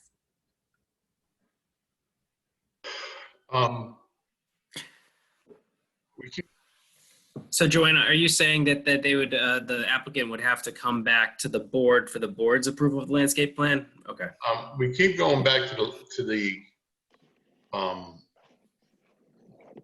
wetlands and the setbacks. I think they did their due diligence and went to DEM. DEM gave him the okay.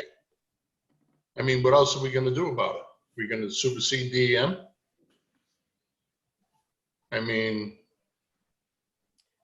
that's why they have DEM in my books.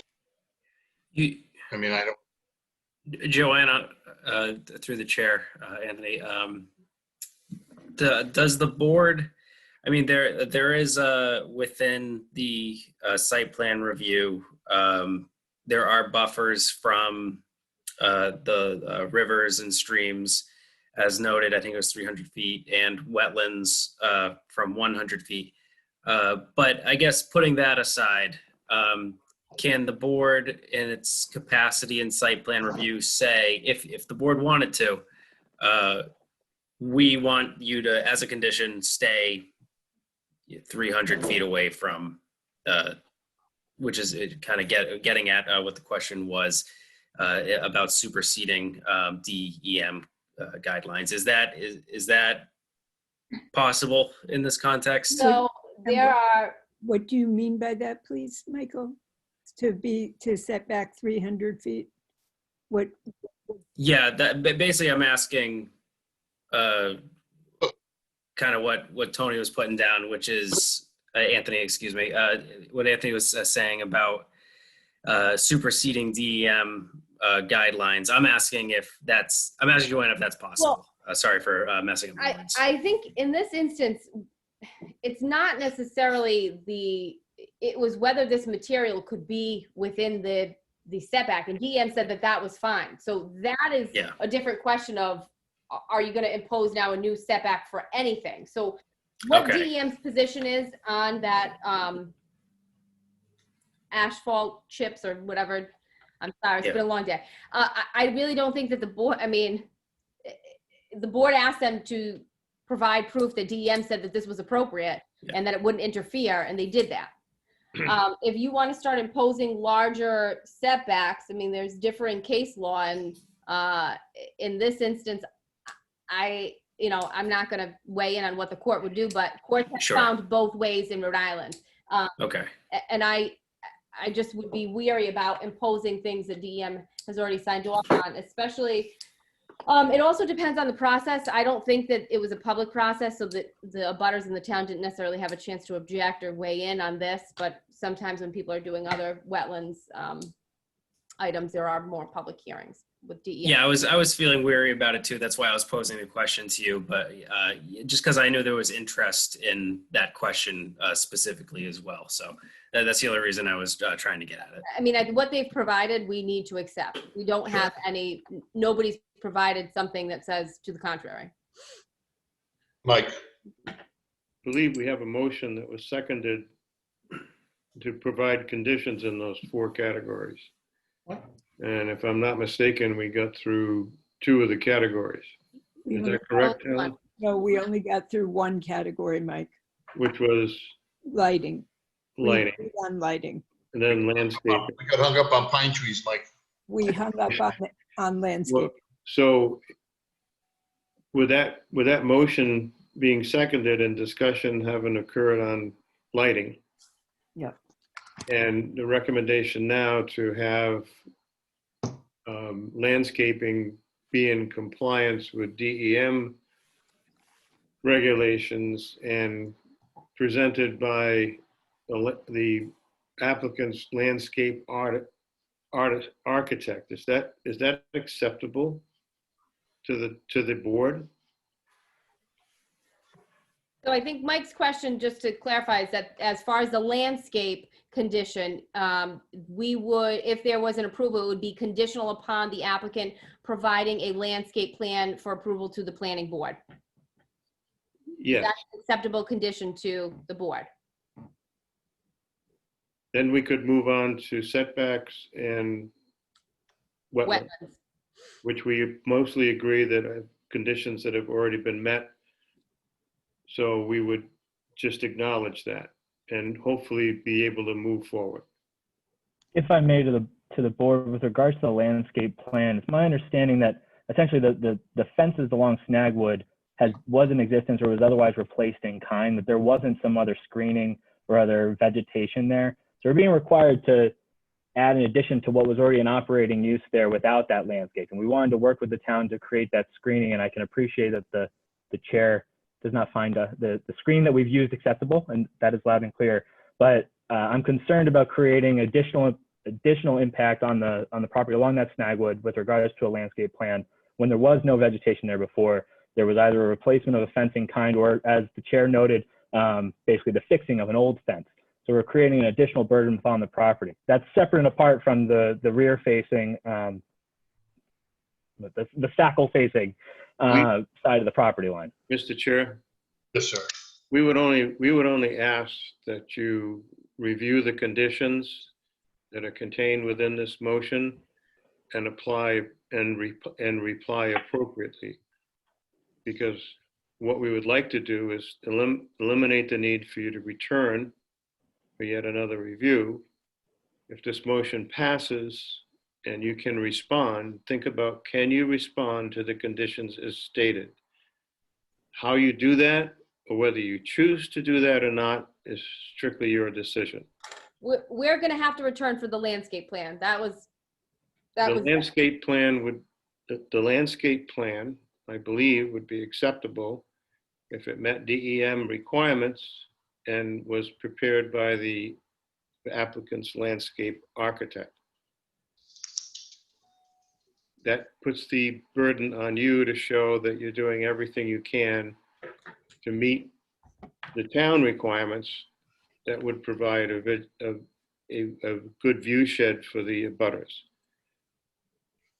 If the board agrees that that would be an appropriate condition, that the landscape plan would comply with DEM regulations as prepared by your landscape architect, I think all parties would be able to respond appropriately to that.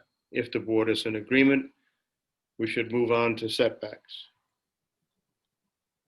Yeah, I get what you're doing, Michael. You want to move this on and end it tonight, pretty much. But it's going to be difficult. They're going to have to come back with and let us know what they're putting down in a landscape plan that they're doing. And screening on Snagwood, that's part of the landscape, or is that another condition I got to put in? Landscaping is not just vegetation. It's what protects view shed. Okay.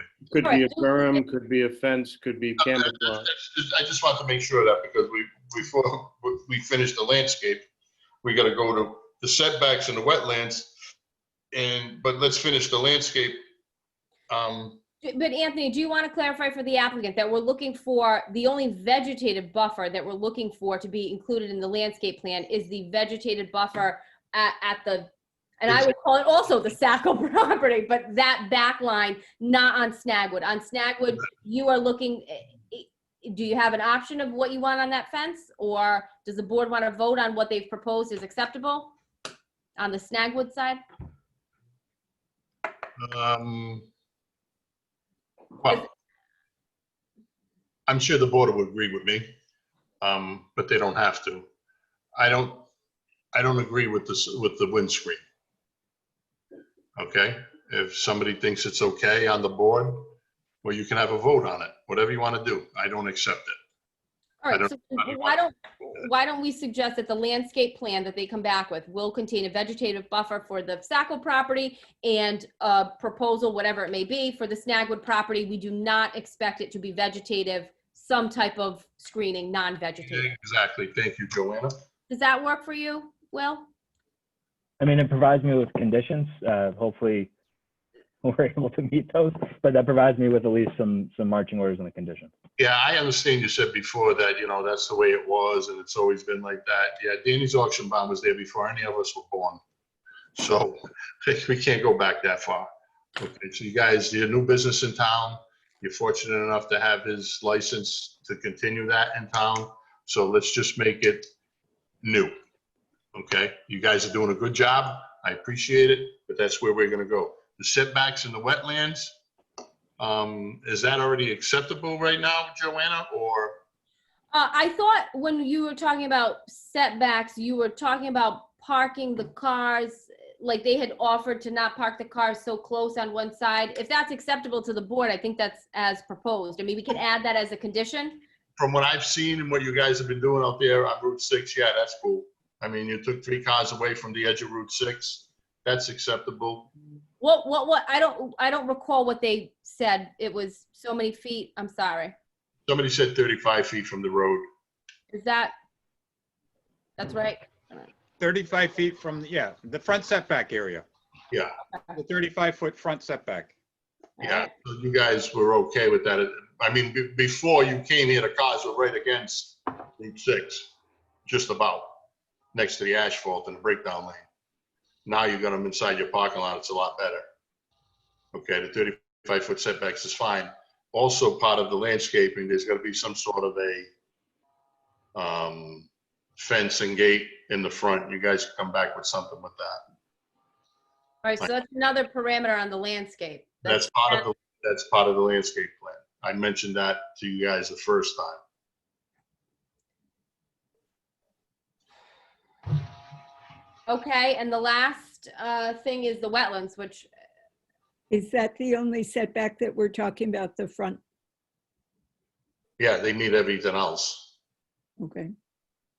The wetlands, what is it with the wetlands? I don't. I mean, one of the list, I don't know. I mean, the wetlands, you guys aren't encroaching anything on the wetlands. You got your DEM paperwork, you know. The only thing you can do is, as a condition, is take back some of your ground asphalts for the concerns of the people with the wellheads, okay, in the neighborhood, and just put like I said the first time, take back some of your asphalt grindings, put down your loom, or there might be loom there, or replace it with loom. In the spring, throw some grass seeds, and you can still park the cars against the fence. You're not losing any parking, because there's nothing against the rules that you can't park your cars against the fence. The complaint is this asphalt grindings is going to affect the wetlands. But DM says it doesn't. So I don't know. Listen, I really, somebody's going to have to help me on this. Okay. I always thought DM was gospel. Okay. And I'm surprised DM came back in your favor that quick. So what's the pleasure of the board right now? We have a motion on the floor. Well, do you want to ask the applicant if they are willing to take away some of that asphalt? Well, I'm happy to address that. It's a position of the applicant that we've complied with the board's previous request of applying to DEM. We went to DEM, we got DEM's approval that the gravel is sufficient and appropriate at this time. It would be our position that we would like to leave the appropriate gravel there that's been approved by DEM and not further try and spend money and resources remediating a property that's acceptable to DEM. Just a bit of context. I know that everybody's saying this is a profitable ongoing business. This business started in earnest just before the pandemic hit. This business is hurting right now. So when I'm talking about resources and when I'm talking about bringing in money and spending money in different places, that's a legitimate concern for the applicant. And so we're trying to work with the board. We're trying to work with the town as best as we can, but we also have to appreciate that just adding new things that are unnecessary because DEM has jurisdiction, has already said that it's appropriate, is difficult for me to agree to, and we can't do it. Chair? Yes, go ahead, Michael. I'm sorry. For the sake of moving along, I'd like to amend the motion and remove the conditions of both setbacks and wetlands as to be acceptable as previously submitted. Mike, we do have a setback though, so maybe just remove wetlands. Just remove wetlands, okay. Yep. Oh, that's right, I forgot about the setback, I'm sorry, okay. I have a second. Second, David. If the board is okay with that, then we could vote on the motion. I'll recap all of so let's Thank take, you. well, why don't we vote on the amendment and then I can recap the conditions and somebody can move to add them. Okay. I got a second on the floor. David Second. seconded. That was David, seconded. Okay, so the amended amendment. Mike Carpenter, Aye. Hillary,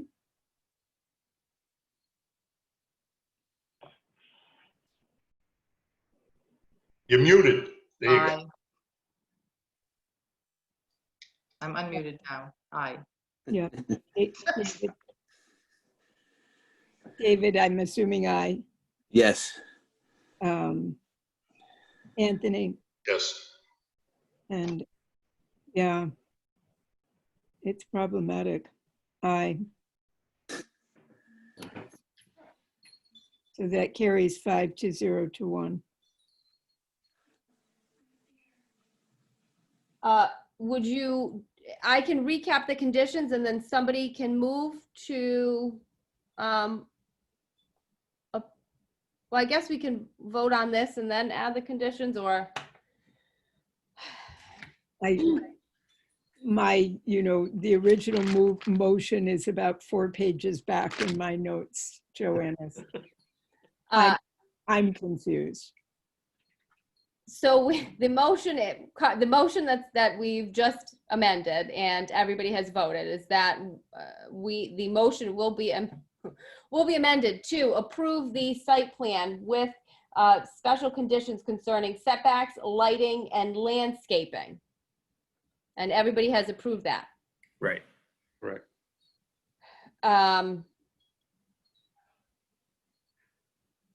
So the conditions that the board would like to impose with respect to setbacks are a 35-foot setback from the front of the property. Yep. There would be no cars parked there.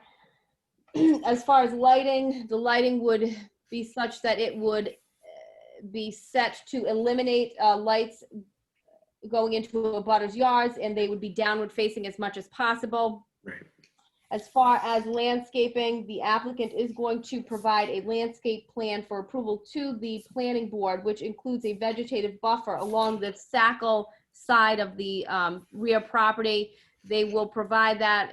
It will be created by their landscape architect and subject to DM approval as may be necessary.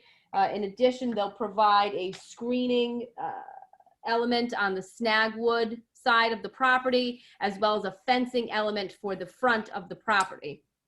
I believe those are all the conditions. Did somebody want to say so moved? So moved. Thank you, Mike. Is there a Okay. second? I need a second. We got a second. Roll call. Second, I'm sorry, who was this? David. Thank you, David. Those were all the conditions, correct? Anybody, did I miss anything? No, No, that's it. I think that's everything. correct. Oh, yeah, they have to put a diner and shop. A Starbucks, maybe? Yeah, right? You guys can bring up Starbucks, something like that, maybe. Go ahead, Helen, roll call. Okay, so this is on the amended motion, correct, Joanna? Nope, we've already approved the amended motion. This is to add the conditions that the amended motion approved. Okay, to that addition of the conditions. Yep. Okay, Mike Carpenter, Aye. Hillary, Aye. David, Aye. George. Can't vote. Oh, I'm so sorry. I recuse. Anthony, Aye.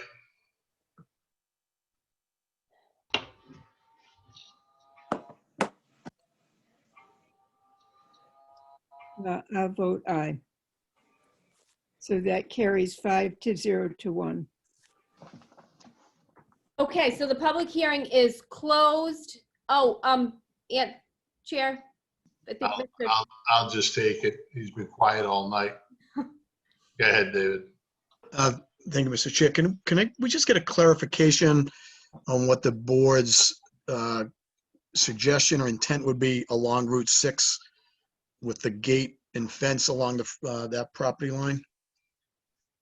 Something aesthetically appealing to the public. How's that? I think that the planner, Mike, I don't want to put you out there, but I think the planner would be happy to kind of work with you on it. Oh, yeah, I would assume, I mean, I'm gonna assume chain link is not acceptable. So beyond that, we can work to identify what might be acceptable. Okay, just because there are limitations with the vehicles, the comings and goings, and the size of those Understood. vehicles coming out of the site. It may look wide open, but it's rather choked. In my view, it doesn't really have to be. I understand that. I know. I see what goes on in there. The opening can be the opening, but you've got a landscape design. You probably don't, kind of keep it to the rural character. You don't have to put a chain link or a fence, some landscaping with trees and berms on each end of the cars and your center open. I mean, just, there's a lot of things you can do in the front. Be creative, surprise us, and we'll go from there. So I do want to clarify that we have closed the public hearing. Is that correct, Chair? That is correct. So your approval next time will essentially just be a presentation to the planning board. It's not going to necessarily be a public hearing. Correct. Yes, public hearing is closed. Just to clarify for the applicant, you would, I don't know that you need all of your experts there. If you just want to, what is the board's pleasure as far as, do you need the landscape architect present, or can the attorney come with the plan? No, they can just one person with the plan. We just need to, they actually can send, they're going to send the plan ahead of time before. Correct. Before, and, we can let them know right then, and Michael can let them know right then and there, go back to the drawing board, or, okay, I think this is acceptable. Right. So yeah, because I do want to say, engineers cost money to appear at hearings and Correct. stuff like that. So we'll save the applicant some time and money. Okay. Thank you. Any questions, applicant? Okay. Great. Thank you all for coming. Next item. Okay, thank you. Thank Good you. night.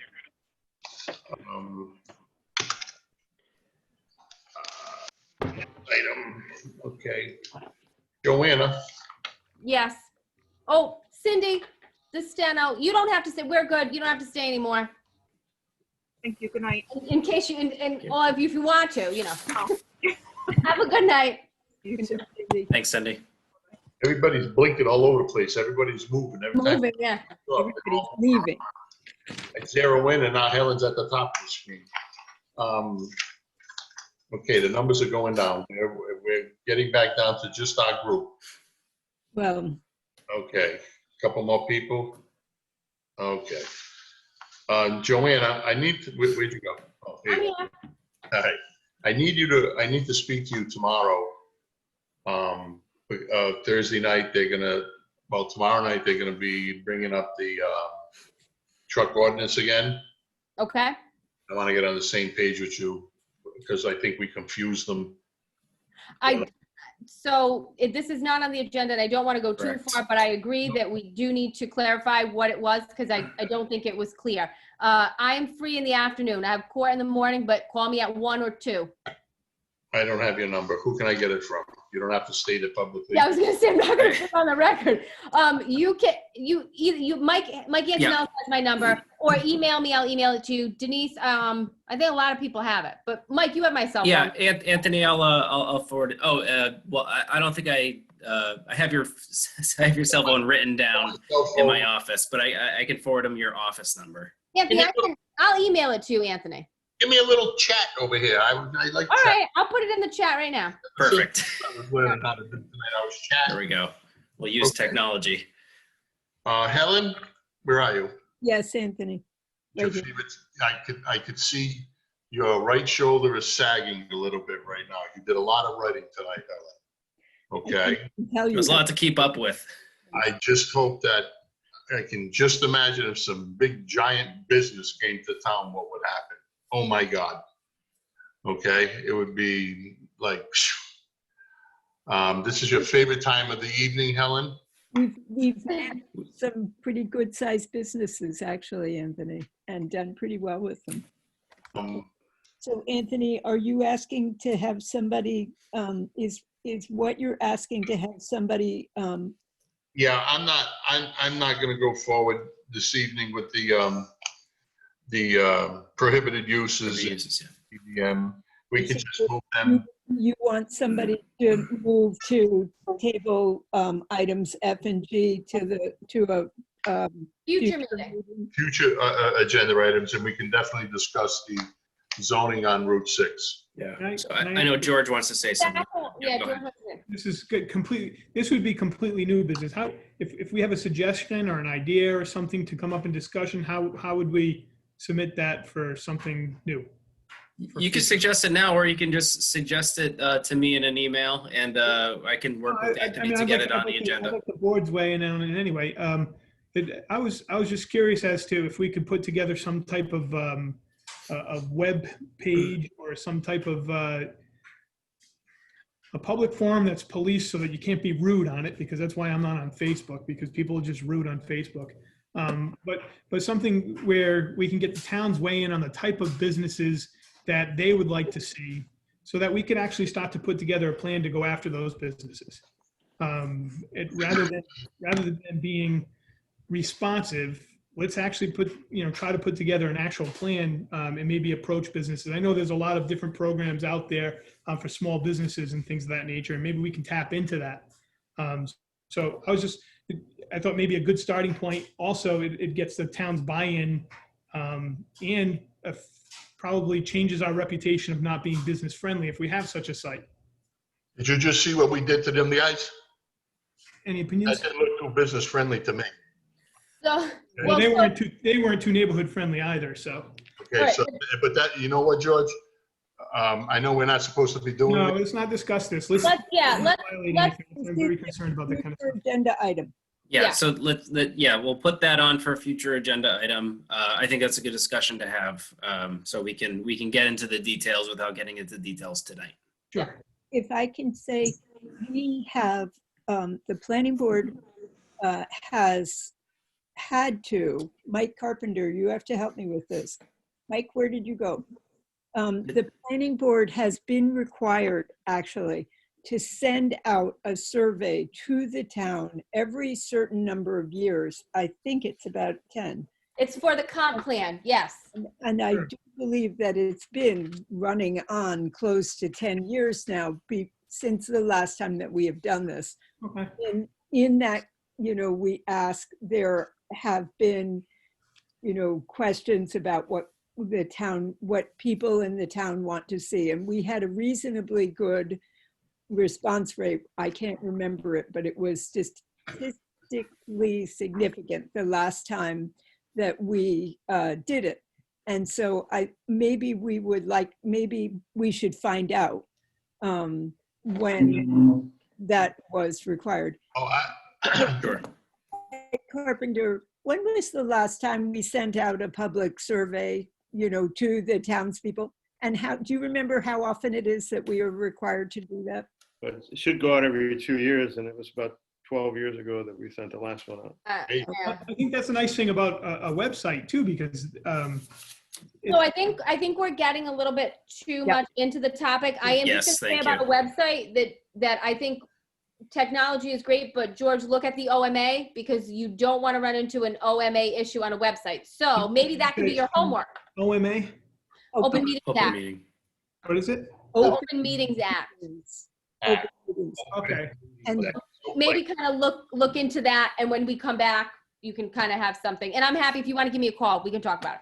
I don't know how to get in touch with you. George, you get an A for that report you brought in. That was very nice. Yes, it was. That was very elegant. I give you an A on that. You did your homework, buddy. So, do I have a motion, Helen? First, you need somebody to move to have F and G at a future meeting. So our next meeting is November 4th. Yep. And then I had discussed with Anthony, we're going to have a minor subdivision come in, and they're going to be on November 18th is that meeting. So Maybe the 4th, if we don't, why don't we, the 4th is right after the election. Yeah. I'll be celebrating my victory that night, so I'll go over the next night. I'll be crying in my soup, one or the other. I don't know, is there enough stuff for a meeting on the 4th? You want to have a meeting on the 4th, or just consolidated for the 18th? Is that near Thanksgiving? When is Thanksgiving? Oh, good question. I think Thanksgiving is the 26th. I'll let you know in a second. Okay. Yeah, I don't want to do it near Thanksgiving. Thanksgiving is in fact November 26th. So the 18th is before. Okay. It's up to the board's pleasure. You want to Wait, no, you can't vote on that because it's not on the agenda. You are the chair. You can decide whatever you want to do between you and Michael. You can. when I decide, you guys want to get mad. That's why I want to have a little vote. I want to. But it's not on the agenda, so you can't vote. I'm sorry. We will send you a update on what we're going to do. Michael, you and I will go over it and see what's coming up on how long that's going to take. Great. We didn't give these guys a time limit either when they have to bring back their. Well, it's a conditional approval. So the sooner they bring it back, the sooner, Yeah, it's in their interest to do it as soon as possible. So. But in reality, Joanna, they've been operating now for I know 6 months. So you know what? They don't really, so they're not going to be in a rush, but we're going to push them in a rush to get the trees on the backside. And I want stuff on yeah. whatchamacallit. Okay. We'll do Did we ever make the motion to I don't know. items F and G? No. No. Can I make the motion to table items F and G Oh, I thought you were swearing at me. from the agenda? Feels like it. Second, David. Thanks, David. Okay. Yeah. I'm just going to say to a future meeting, okay? To a future meeting, yes. Okay. And the next motion, you know what that is. Go ahead. Do I have a second? No, we haven't had a motion. Make a motion to adjourn. Thank There you. you go. Second, David. Does not need a You second. don't need a second. Oh, good. Motion to adjourn can be made at any time. It does not need a second, and it needs to be voted immediately without. Right. Good night, everyone. Thank you, everyone, for, Just all in night. favor? Aye, everybody, aye. Aye. I Okay. did you chat me? Nobody sent me a chat. I sent you my number on the chat. I hope it's you. I'm just handing out my number. I'm bowing right out. Make sure you have it before I close it out. I know. I don't see any little thingies. You're Anthony R., right? Go down. You don't open the chat. You don't see it? Oh, yes, it's flashing. Yeah. Aha. Gotcha. All Thank right. you, Anna. I'll see ya. Thank you. Thanks, everyone. Have a good night, everybody. Good night. Thank you. Oh, wait, Anthony, write it down before I close it out. I was just going to say that. Hold on.